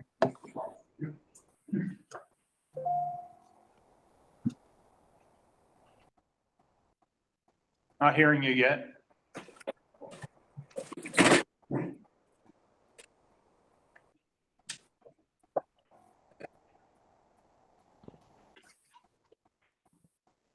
Can you hear me now? Yes, we can. Okay, I'm sorry about that. In our downtown, we are permitted through our downtown master plan and our transportation concurrency exception area to build upwards of 15.1 million square feet of non-residential. To date, we've built about 10 million square feet. With that, we have to have a commensurate amount of residential development, which we have already exceeded. The thought being we want to have a certain amount of people living and working downtown. So in our downtown master plan, we have identified what we call sending sites and receiving sites for development. And the whole intent of this program was an effort to encourage the preservation of historic districts. So what will happen, we are operating as a pass-through. We're going to buy these TDRs that are created by the city to the tune of approximately $8.1 million. We in turn will sell them to developers at the same amount. And if they have developments that are allowed an increase in incentive, then we will allow for additional height, additional development if they fall within one of these receiving sites and they are pursuing an incentive that we have created, albeit affordable or workforce housing or other incentives. So the intent is really to allow a developer to move forward with an increase in their project size. And then in exchange, they get the development rights to TDRs. Again, if they're in the designated receiving site. So that's really the intent of the program. And at the same time, we have the ability to preserve historic buildings. So we've done that with St. Anne's Church as an example, who are preserving their historic rights. And we've identified several historic buildings downtown that have utilized this program. The city up until recently had about 1 million square feet. We have been giving those to developers if they do affordable housing projects, if they do workforce projects. So we're at the point now we have exhausted the 1 million square feet of TDRs that we have. So now a program like this, working with the school board, gives them additional financial resources and again also creates the TDRs that some of these developers have. And the reason we'd like to buy these from the school board is to make sure that they get disseminated in a fair and appropriate fashion rather than have one developer buying up all the TDRs and basically shutting down other developers. So we have developers in line that are interested in these and we're going to disseminate them based on their desire to move forward. So that's a quick and dirty. Okay, so the developer ends up paying the city to cover your cost to the school district to buy the TDRs. Do you divvy them up so that they all don't go to kind of, somebody might want to outbid somebody else and get more height to their building? Yes, sir. That's exactly the intent. As you know, there's so much development going on in downtown West Palm Beach. Believe it or not, in the middle of a pandemic, we are going to set a record high for building permit revenue this year. City Place, now called the Square, they are interested in doing an additional 6 towers in their development. We have a lot of corporations moving into West Palm Beach, a lot of development happening. So by the city controlling those TDRs, we get to disseminate and sell those in a proper fashion. So one sole developer is not eating up the entire market. Okay, I'll put in a personal plug. You can nudge along by Seminole Ridge High School Habitat for Humanity house that we're into Coleman Park for a permit for. Well, unfortunately, that's outside of our downtown, so we couldn't use TDRs in that area, but. No, we can use a permit like yesterday, so Okay. right on that. Thank you. We'll see what we can do. Virginia, you raised your hand. Yes, I was very interested in the obtaining of the property near Forest Hill High School. I did have a little trouble with the map, trying to figure out the layout. Was the map that you put into the attachments showing north? So I was trying to figure out where that Yes. parking area is. It's the other attachment, Dorothy, which is a drawing the city provided to us. There. So Ms. Ferris, imagine that the high school is directly north and west of that parking lot segment that the city plans to dedicate to us. So the school campus wraps around to the north and the west of that. Oh, okay. That's not what we were looking at originally then, is it? We were looking at to the east. We were actually looking at a larger area that included the areas shown on the map, but some additional area directly south of that slender east-west parcel. In other words, we had hoped for the entire parking lot, but when the golf course master plan was completed, they indicated that they needed that area for some key activities. Well, I guess that was my question. Did we get everything we wanted? And it appears we did not. So what will this just be parking? We're going to have to reevaluate now that we have that land being permanently conveyed to us. We're going to have to reevaluate what our options are for that campus. Okay. Well, I'm disappointed that we didn't get more property, but at least we got something. Thank you, Chris. Okay, anyone else with questions on this item? Ms. Kia? Yeah. Yes, tell me how this works into a policy to encourage affordability of housing in the downtown area, and can it be linked or restricted to that? With regard to the TDRs, Yes. well, as an example, in August of this past year, we adopted a workforce housing incentive program whereby in certain areas in the downtown, we allow a developer to increase the floor area ratio that's assigned for that project. If the developer decides to utilize that workforce housing incentive, then 20% of the additional floor area ratio that they receive, they have to set aside for workforce housing for a period of 20 years. We tie the development to 25% of the workforce housing that's provided has to be at 60% of area median income, 25% has to be at 80% of area median income, and the remaining 50% has to be at 100% or less. So if a developer chooses to utilize that incentive, again, any increase that they're providing, 20% of that has to be set aside for workforce for a period of 20 years. And that's an effort to try to make some of the housing we have downtown a little bit more affordable. And we just adopted this program, I believe, in August. We've got a couple developers that we're talking to right now that are interested in utilizing that program. follow up, please? I think that's my my concern is that if it's not restricted, the sale of these TDRs to some affordability, then we're creating a greater disparity and lack of access. And so I want to make sure that this is can we tie this to affordability? Because if we don't, we're creating more of a problem and I won't be able to support it.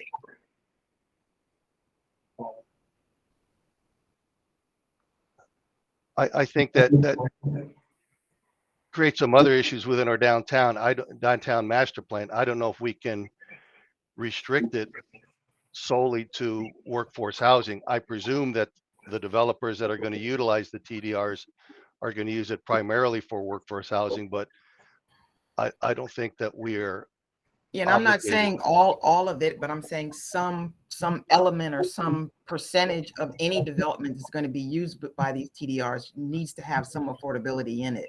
Otherwise, we keep talking about affordable housing as a problem, but we're going to be creating more of a problem if we don't have some policies embedded in these types of programs. Yeah, I mean, I think, Leah, the counter argument would be that without these TDRs, some of these developers are not going to be able to move forward with their projects at all because they need the TDRs to get to the floor area ratios they need to do the projects. So in that respect, this kind of entices the developer to move forward. And hopefully, if they're doing a project that requires TDRs, that workforce housing component will be a part of it. Joe Sanchez. Thanks, David. I think we all agree that we want to make sure that workforce housing, affordable housing, whatever we call it, is benefiting as a result of this transaction.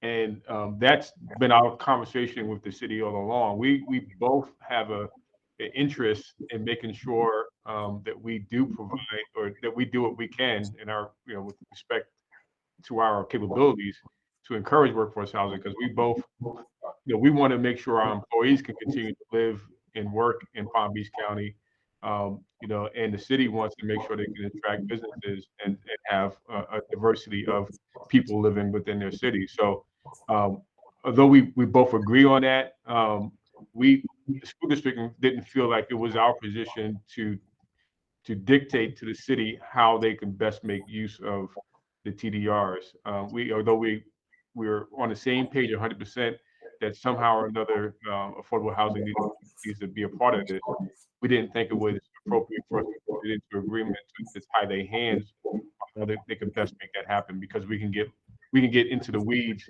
and not allow the city of West Palm Beach to do what's in the best interest of us collectively, because we've tied their hands somehow in the agreement between us. So that's we trust that they're going to do the right thing because it's in their own best interest to do that. Okay, thank you. Anything else? Okay, need a motion to move forward with this? Move forward without objection. Okay. Second by Sam. Any other discussion? All right, go ahead and poll us, Dorothy. David Porter, Aye. Frank Simon, No. John Chester, Aye. Ken Lassiter, Aye. Leah Gaines, No. Louis Doctor, Aye. Michael Guida, Aye. Sam Shannon, Aye. Tom Berger, Aye. Virginia Ferris. Yes. Okay, so 9-1. Two. Frank said no, I thought. Oh, Frank did say no? I'm sorry. Frank Simon, you said no, correct? I said no. Yes, I said no. Okay. Maybe yes. Thank you. You have a reason for Lou's report? Yes, may I make the recommendation on the articulation of the no? Sure. Because I do think that it's going to take, we can't work in silos. We're going to have to work collaboratively, all jurisdictions. So I do think that it's going to take a policy embedded that requires some affordability. We're at a crisis now in the state of Florida, and particularly here in the city of West Palm Beach. So that's why I vote no. Okay, thank you. Mm-hmm. All right.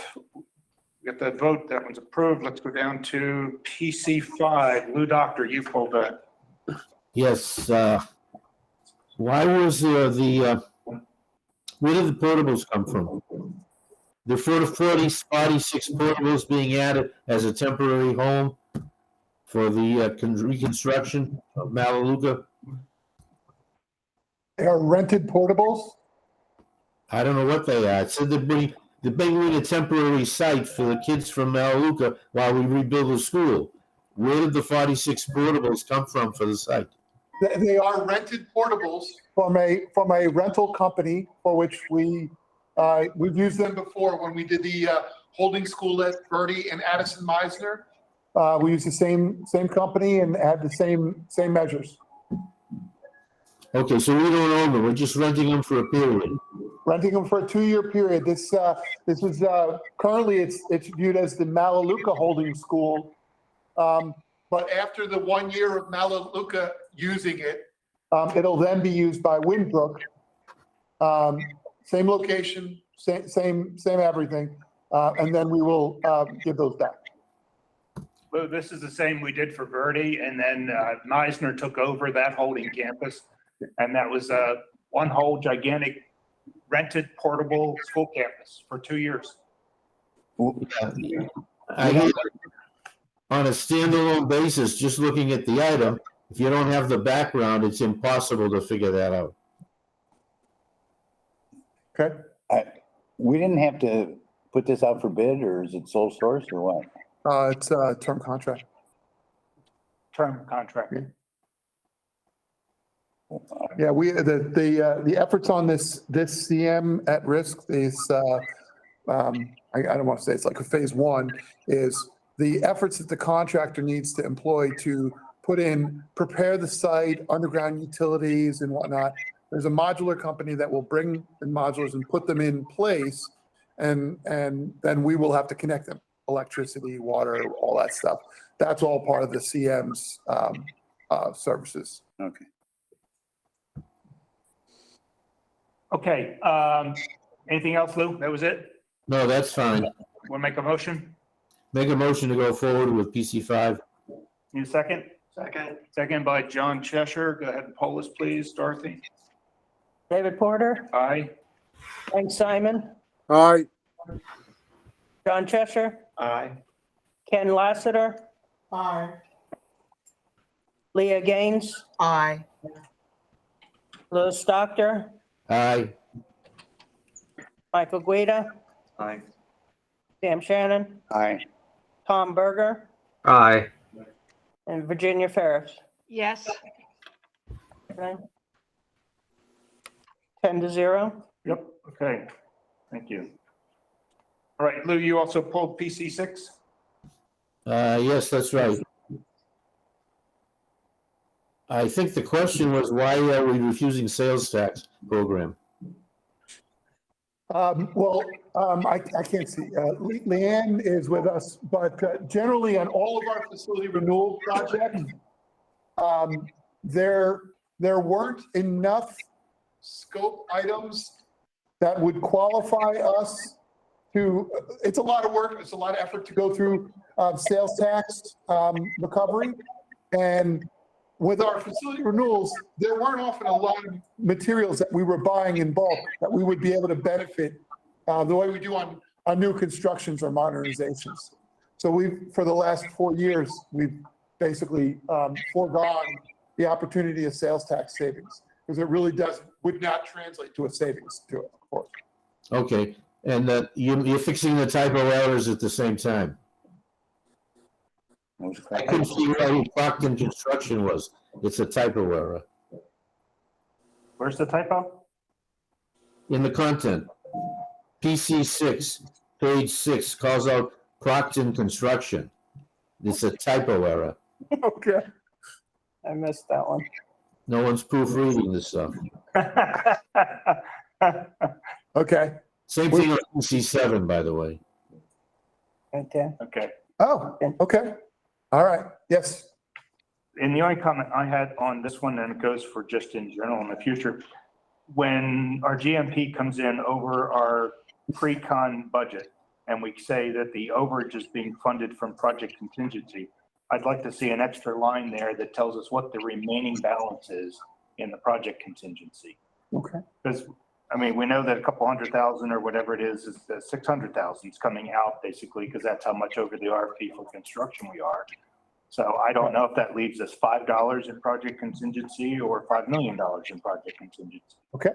Well, if you'll afford me, we can, after this. I don't need to know now. Okay, because we have a presentation to give you on budget. Let's kind of, a couple slides to talk about that, because it's something you brought up last month, and I wanted to make sure that when and if this kind of thing comes up, and it did come up this month on the way it's presented, that we at least clarify for CORC as a whole that you understand that budget, because it's really there's a concept of money. You're talking about a difference in costs. There's also a difference in time.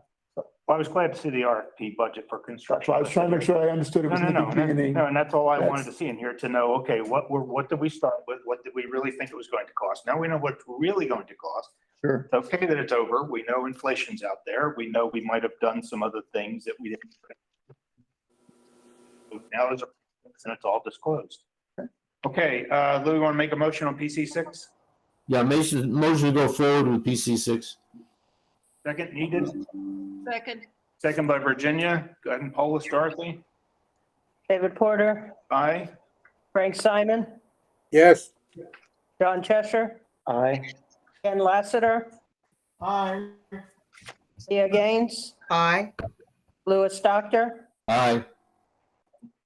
Michael Guida, Aye. Sam Shannon, Aye. Tom Berger, Yes. Virginia Ferris. Yes. Is Ken Lassiter still on? Yes, he voted. Yes. Yep, he said aye. So it's 10-0. Okay. Thank you. We're done consent. Now we're down to in-progress FCA work. Okay, Dorothy, you could pull that up. I'm gonna do the unbelievably short. We got a lot of work going on. As I say to you guys each month, we've got a ton of work moving, and we will continue this. This slide presentation is on the CORC website. I don't know if it's. Can anybody see that? Are you guys seeing that at home? Yeah, they're saying that. Yes, they are. There they are. Okay. All right. Go ahead, Dorothy, quickly slide on through these. That's our standard monthly numbers. Go ahead.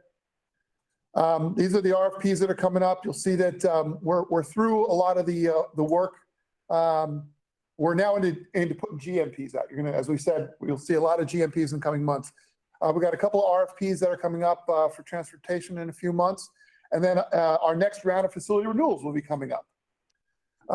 These are all the GMPs you will be seeing over the next 3 months, actually probably 3 and 4. I think, Judy, we've got a bunch in May as well, at least a few in May.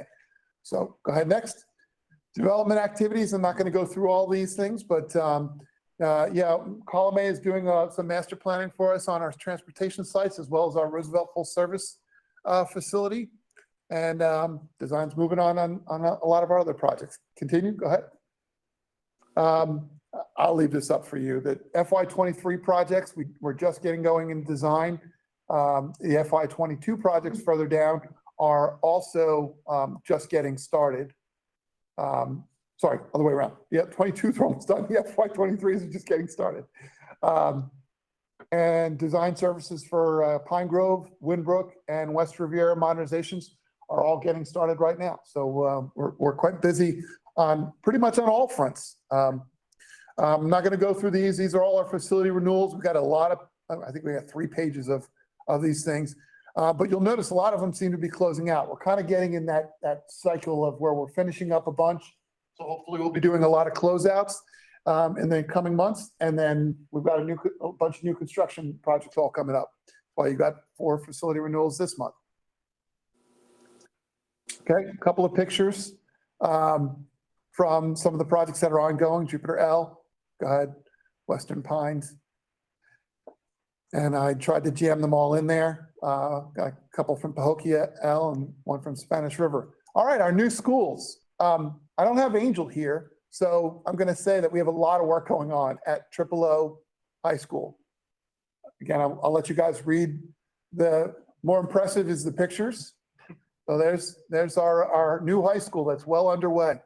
You can kind of see the high school set up. I go, next one's the best one to see it.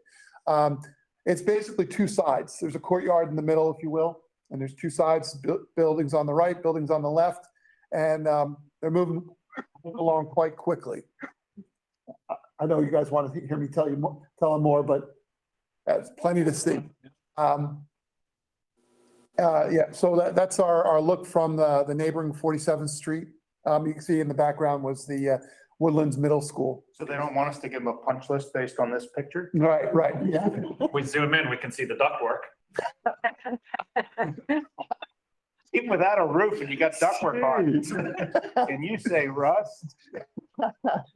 All right, 05C, even better. Shame on me. I'm sincerely apologetic because many of you may have seen on a lot of our public information that we've been putting out. We have a new name for that 05C school. It is now Blue Lake Elementary School. Yep. Cool. And Seth Moldavon is our new principal. Seth is a great principal for this school because Seth was the principal at Verde Modernization. So he went through the entire modernization process, went through all the furniture selections and all that stuff, and is now signed as the new principal for this new school. So he's going from one new school to another. But again, I look at it from the selfish perspective. We love it because we got a guy who gets it. You know, he understands the concept and what he's trying to get to and keeps the focus on the school, but also realizes what we're getting to. You can see they're pretty darn far along. Moss has really knocked it out. And again, why is that? Because they're opening the school up this summer. So this site will be buttoned up in coming days, and we're expecting that substantial completion in around June. As of course, school's opening in August, and kudos again. I never want to go too far outside of my box, but kudos to Chris Garrison and her whole team because they're going through the process of boundary, and this is certainly a well-needed, well-wanted school for this area. So kudos to her and her team on such a great job there. Okay, next ones. Last three are Citrus Cove. This is I told you guys we're going to do it. Joel right now is sitting in on that diversity thing. He's one of the moderators. So in the future, we're going to have Joel come in and do a little presentation on Citrus Cove for expansion.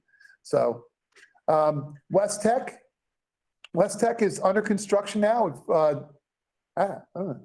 this? What? Can you scroll up a smidge? Is this West Tech? It says. Okay. Looks like an open space. Okay, yeah, we've got sorry, I'm losing my mind here. Sorry, I'm thinking this is Delaware. Okay, West Tech is Gary's French's project, and this is getting near construction. They're working on painting and some site work. Next one is Delray Full Service. That's where my mind was going. This is a project that is just under construction. We've demolished a number of the old buildings, grading the site, putting a lot of the underground utilities in, and we should be putting in foundations shortly for the brand new 20,000 square foot building. The project also includes the renovation of the gymnasium. Now, before you go, pet peeves has always been is somebody documenting where all those pipes run and taking good photographs and pulling dimensions off a corner of a building and redlining it on a drawing someplace. So when one of those pipes needs to be accessed, we won't be out there hunting and pecking. I'd have to ask the SPA, but yes, generally we do. The part of the OAC meetings is always as-built verifications. I mean, that's supposed to be one of the typical steps that they go through every month. Now, whether or not they're actually pulling them in enough detail, or if they're relying on a surveyor's as-built. See, we get that all the time where you'll come in with a change order, not just you, but anybody that's been in your position. Well, the as-bills weren't right, so we chopped through 4 pipes. Like, no, this is the time you make it right. Mm-hmm. And, yeah, and we have many other challenges like that too. I mean, we know that, maintenance does a lot of work for us, and I know they always expect when they do those things that they get as-built. And sometimes we have that challenge, so. Mike, is it up to the contractor to maintain the as-bills with their BIM? Because they would have all the BIM coordinated, right? If they've done it in BIM. I don't think we have a mandate. No BIM on this one? Just when we might do a renovation for $3 million construction project, it's. Yeah, and this construction project is with Roebling, they're a good, strong contractor, but no, I can't speak specifically. I can tell you with certainty if it was one of our major modernizations or new schools, yeah, that with certainty that they are using. Well, Susan McCrane, if you're listening, what I'd like for a future meeting is for staff to come back and give us the process that is required by contract someplace of either the architect or the CM for field locating stuff that gets buried and hidden. I mean, I think we need a process, and it needs to become part of the contract documents to make sure that we end up with accurate as-bills for stuff that nobody knows where it's at, and we start chopping away. I will take your request in, and we'll work on it. Because you're saying, yes, it should be done by somebody. I mean, building code services somebody needs to decide who's doing it, and is it mandatory? And, do they not get a pay app paid because they're not giving us where all the pipes are placed? So, I appreciate. as I said, I pet appreciate peeve your of mine. frustration. I'll leave it at that. I'm trying to be as politically correct as Continue. possible. Oh, And no. that's it. That's why I'm saying this is. Okay. Okay. Any questions for Dave on updates? Virginia. Yes, ma'am.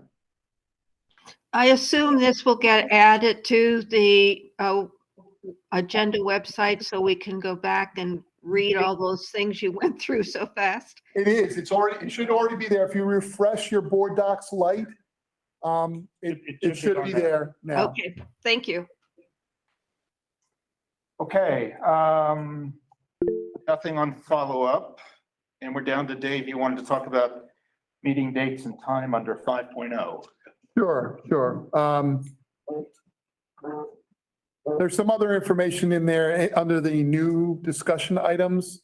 Most of those presentations, I don't think we actually gave you the contingency one. That was to differentiate. That's not what on my agenda. What's that? Nothing else. Oh, on the board, it actually has the new discussion items. Oh, all right. I'm just going off of what the current agenda. So for documentation purposes, some of the presentations that we've made available today have to be uploaded to board docs so that if we're showing it to you guys, it has to be part of the public record. So we have the contingency one in there, and all that basically is a couple of slides where we talk about what the what are you showing them? Same thing. Oh, Not that, yeah.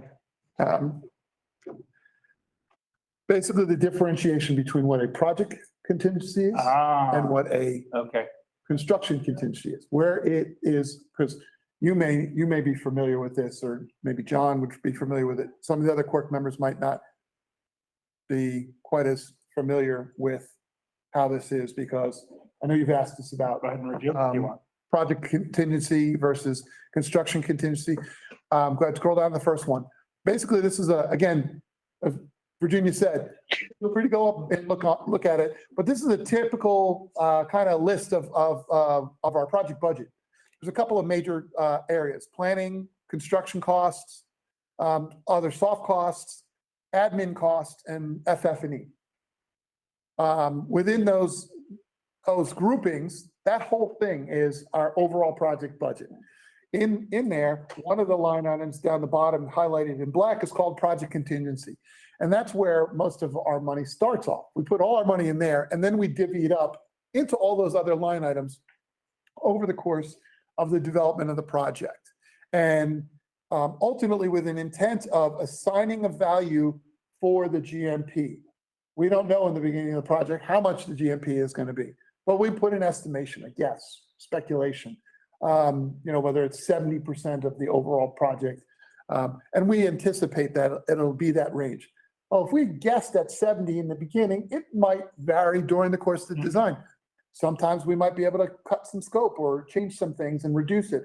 More often than not, it goes up a little, right? So if where does that money come from? Well, it comes from the project contingency. So the project contingency is the actual starting point of all the money in our world. And I always liken it to my relationship with Leanne.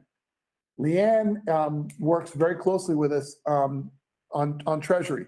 When we start this project up, she asks us to divvy up where we think the money should go.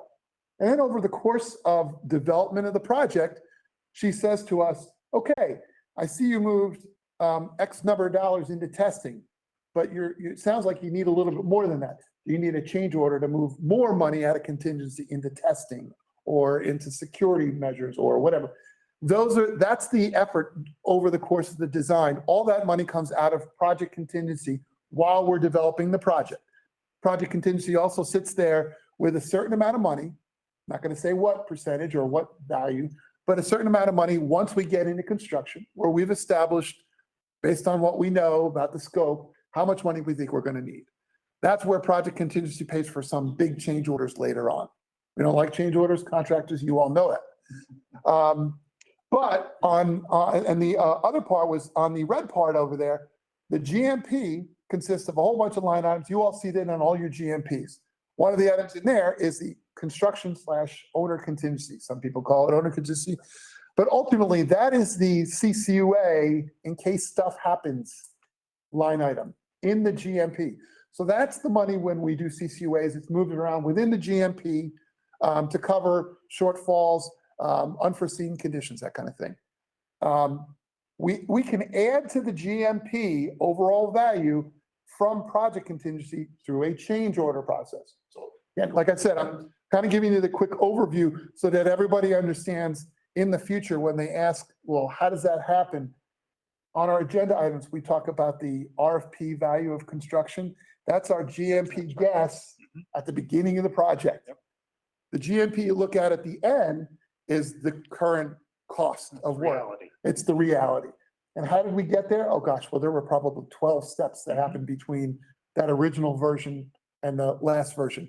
So when we're leaving project contingency, maybe we like to leave 5%. I remember in my old days, we started at 15%. During design, we moved it down to 10, maybe to 5. And depending on the type of scope, did you drop it down to 2 or 3, or did you need it to stay at 5 because you weren't sure of a lot of unforeseen conditions? Those are the items that we use to determine how much money would go in there. And it go without saying, we don't tell the contractors how much is in there. Because not to say that they'll try, but now they know how much is their window, and we just as well keep it to ourselves. That's what I was saying last month, was that we try not to give out too much of that information. So basically, the next couple of slides are more of a detailed explanation of what I just talked about, what the difference between project contingency is.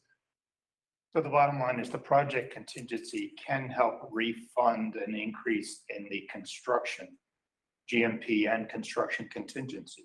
Correct. So if all of a sudden you run out of construction contingency because of unforeseen construction issues, it can be refunded by project contingency, as long as there's enough money to still do everything else on the project. Yeah, and then the only areas where we have some of those quirky things are on allowances, right? Or they were usually very clear on those things. So that's basically it. So we can, and that's the construction contingency is the same kind of thing, how we use CCUAs. So yeah, I think that helped, at least for me, clear it all up as the two different type of contingencies and how they can be used. Okay. All right, any questions on that by anyone? And then the last item that I wanted to bring up, I mentioned to Mr. Porter, was next month, CORC is on the 17th of March. St. Patty's Day. St. Patty's Day. Unfortunately, for district staff, that is spring break week. So it puts a little bit of a challenge on some of us. Some of us will be forced to be going through Disney and other amusement parks during that period of time. Others will be on other enjoyable vacations. those SPAs that aren't going to be on vacation will actually be picking up the slack for those that will be away. So it's kind of a bit of a challenge for us to do the CORC meeting on the 17th, that Thursday. I'm proposing, if it's okay with the committee, that we move it to Monday, the 21st, which 4 days later.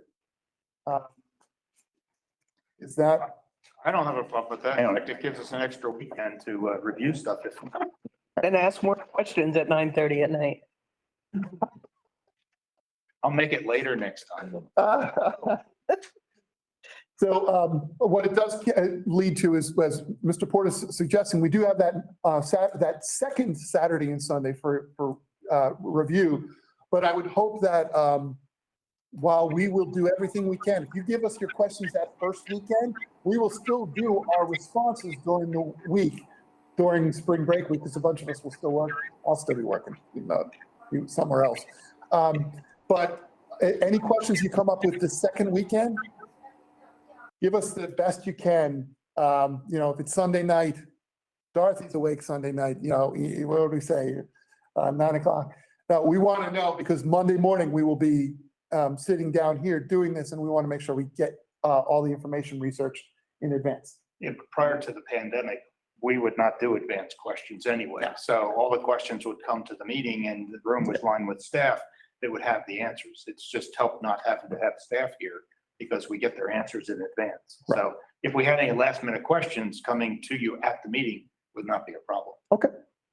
So let's poll people. Is there anyone cannot make Monday, the 21st? I don't have my calendar here. You want to let people evaluate that and respond back to? We'll tentatively say we're going to kick it to the 21st, but Susan will then send out and poll the members to make sure that we will have a quorum and that hopefully everybody can attend, so that I'm not booting anybody out of what they might have already had scheduled. Okay. Will do. Susan, what? You said she'll do. Oh, okay. All right, review and set the agenda. I've already given you one item to work on. It doesn't have to be next meeting, but John. I noticed on the new discussion items, there's a item on our website about AECom extension we can talk about. Okay, yes. Last month, thank you, John. I can't believe you can get on here, losing it, yeah.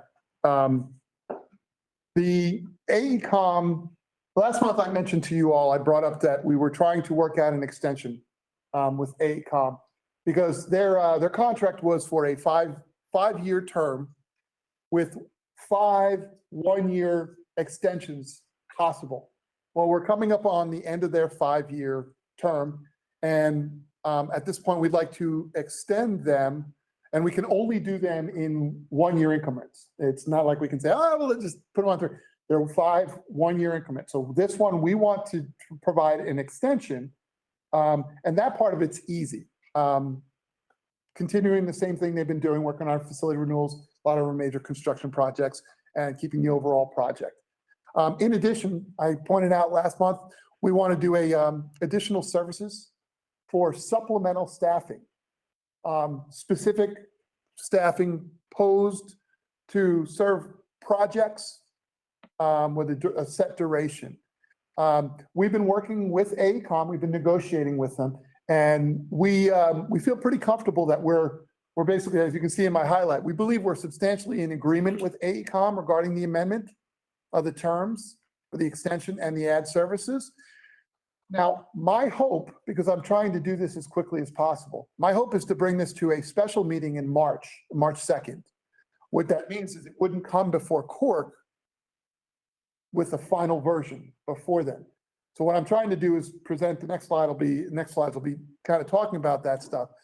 But if by chance we're still in negotiations with AECom, and if it doesn't work out, then we'll bring back the whole contract as a complete contract for you to vote in at the regular March 21st meeting. If I'm bringing the information you'll see on the next slides so that you guys can hear it, see it, and if you have some thoughts or concerns, bring it to me now so that I can make sure that, yeah, go ahead, John. what's the hurry if their contract doesn't expire until June? The extension is not a rush. It's the amendment for the additional services. I would like to bring somebody in, some staff, AECom staff in now. I could wait till March, but I can't. I couldn't wait till February. I really need, Yeah, I got it. and there's a certain special lady in my life that really needs assistance. Oh, she is. And that's where we're going to be focusing a lot of our efforts is we have a lot of minor projects, a lot of district-wide projects, like, if we're doing projects inside of auditoriums to improve their lighting or something like that. That's the kind of thing where you give it to one SPA and they've got 12 high schools they got to get to. Yeah. So I need some help on that. So what I basically put up here is a couple of the terms, and I specifically I'm not presenting the actual contract, but I'm kind of presenting the terms of things that we did in this language so that we kind of covered ourselves. We kind of went from the perspective of what would CORC ask us? What would you guys be looking out for when we're doing this additional services? We're looking to hire a junior architect or an estimator or some plans reviewer or something like that. How do we go about doing it? Well, we point out we're going to do a notice to proceed. We identify the job title, and on the next screen you'll see the job title, so you can see them there. There's the job titles with the dollar values. So if you're wondering, how do we come up with these? These are all the same job titles that were on the original contract 5 years ago. The only one that we added in was desperately needed a junior architect. And I didn't want to pay for a big registered architect for a lot of my minor projects to get moving. So I added a junior architect, and they were kind enough to put that in. So these are the rates. If you go back up to the previous slide, again, you guys can look at those rates. But so we talk about the job title. I want to know the scope of work and the projects on which that person will be working. Of course, we know the duration would be, okay, I'm going to hire that person and he's going to work on these 6 projects, and they will all be done in these 8-month period or the 4-month period. So that's what our focus on, is get those details, include them in the purchase order. So there's no ifs, ands, or buts about what they're doing, when they're doing it, how they should be billing for it. And it's my job to make sure that they are in fact doing the thing that we say they're doing. How much are the rates going up? If their job takes 8 months, that means they're only here for 8 months. You're not going to pay them for a full 12. Correct. They're here for when they're needed. If I need them for 4 months, and I will try not to do that because I'm sure it's a burden to AECom. But if I needed somebody for 4 months to do a project and they have the bench to be able to do that, perhaps we do that. But yeah, I mean, I try to make sure that it's worth the while that I have. Sure. And the one good news, if there is good news, not to Dorothy, we have a ton of projects. Right now, the priority list, just the priority list is a mile long. So we have a lot of work to be done. Not a shortage of jobs. And yes, and so we will be able to move this along, and that's desperately what we need, is get a lot of these things moved. Sam, you had mentioned. Which one is the rates? Yeah. How much did they go up? Well, there was no, in the original contract, there were no rates. Rate value. How much? Yeah, so they went up 0. This is the first set of rates that have actually been formally reviewed and accepted. Well, I think to clarify, the original 5-year contract, that sheet got taken out. It was scratched, so it wasn't part of the original contract. It was part of it, but then didn't get concluded. Big X through it.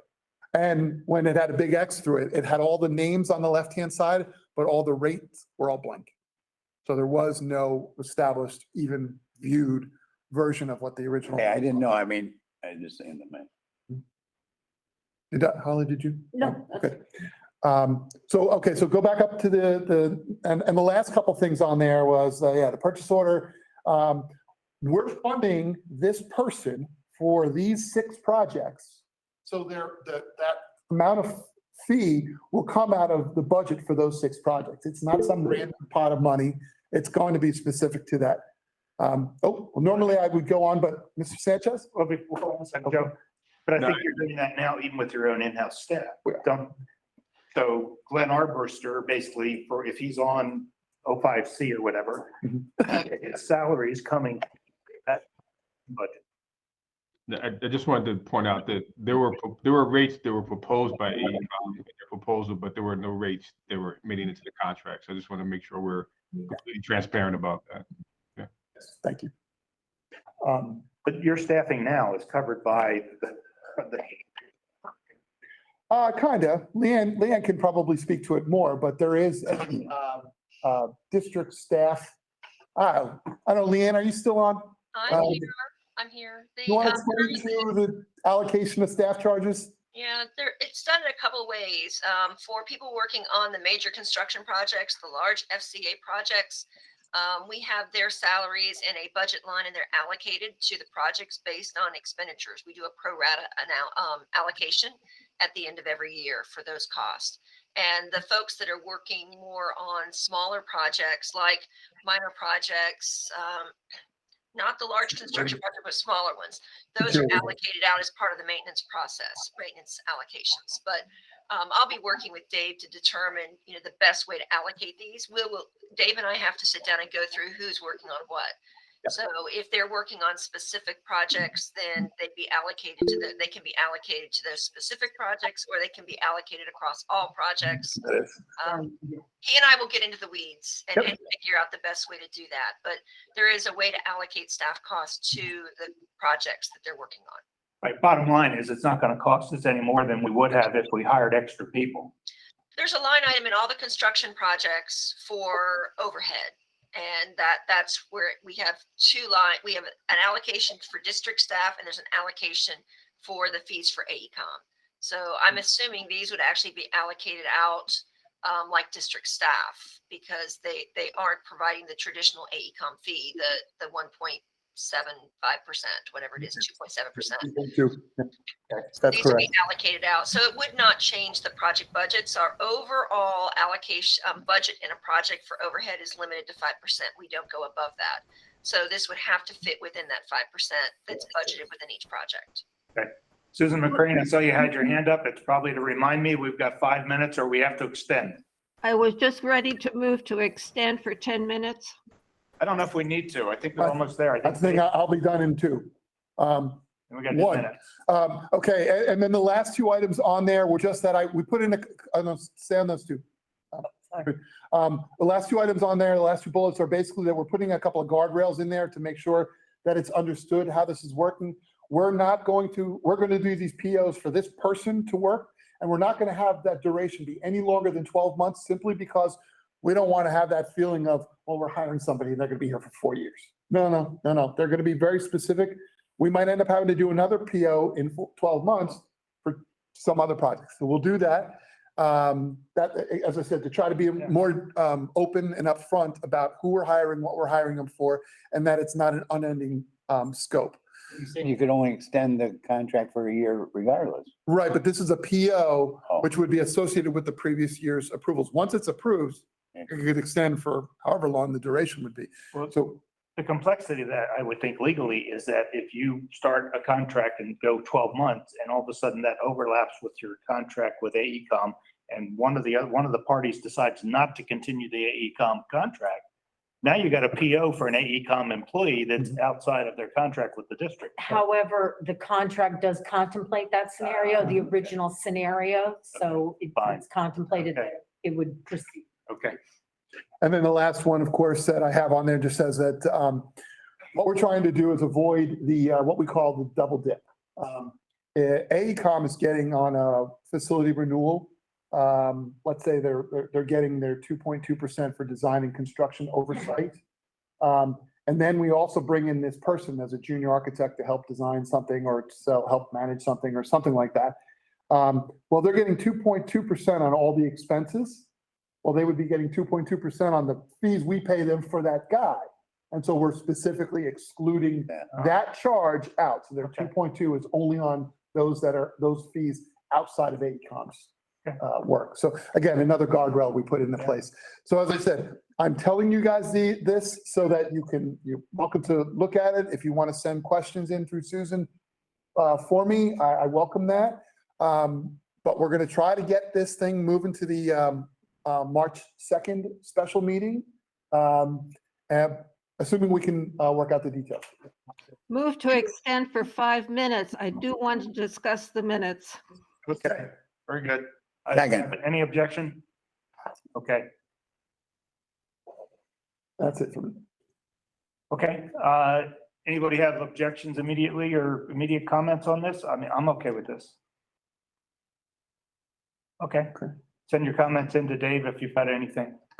All right, we are down to minutes. Virginia? The last time I looked at the minutes, they were the same as Lou Doctor's report.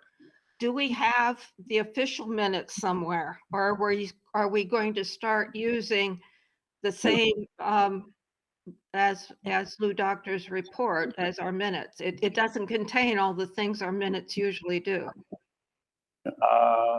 It should. Good.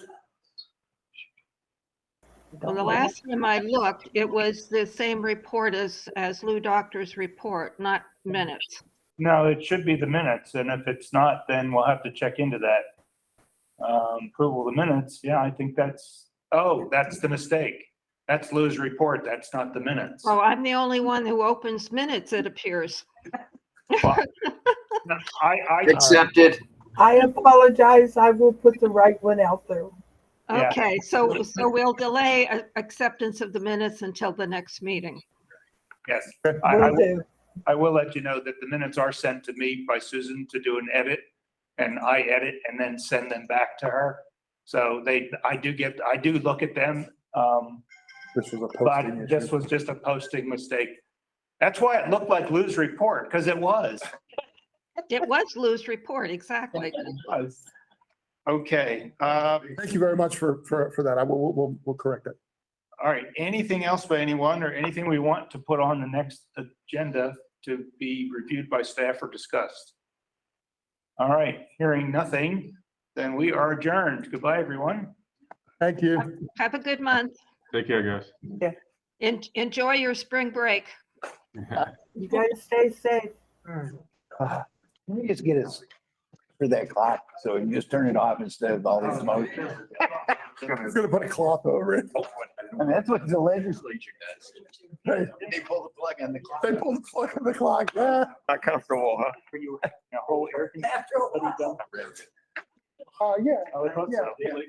Not upstairs, because it's, I mean, this is like a refrigerator. Yeah, down here is a mess because we've actually just done some, I didn't see it. We've done. For sure. It's over in the other place. Yeah, we'll keep working on it. Your house got some. I mean, it's got some air conditioning. Fun, but. Yep, see ya.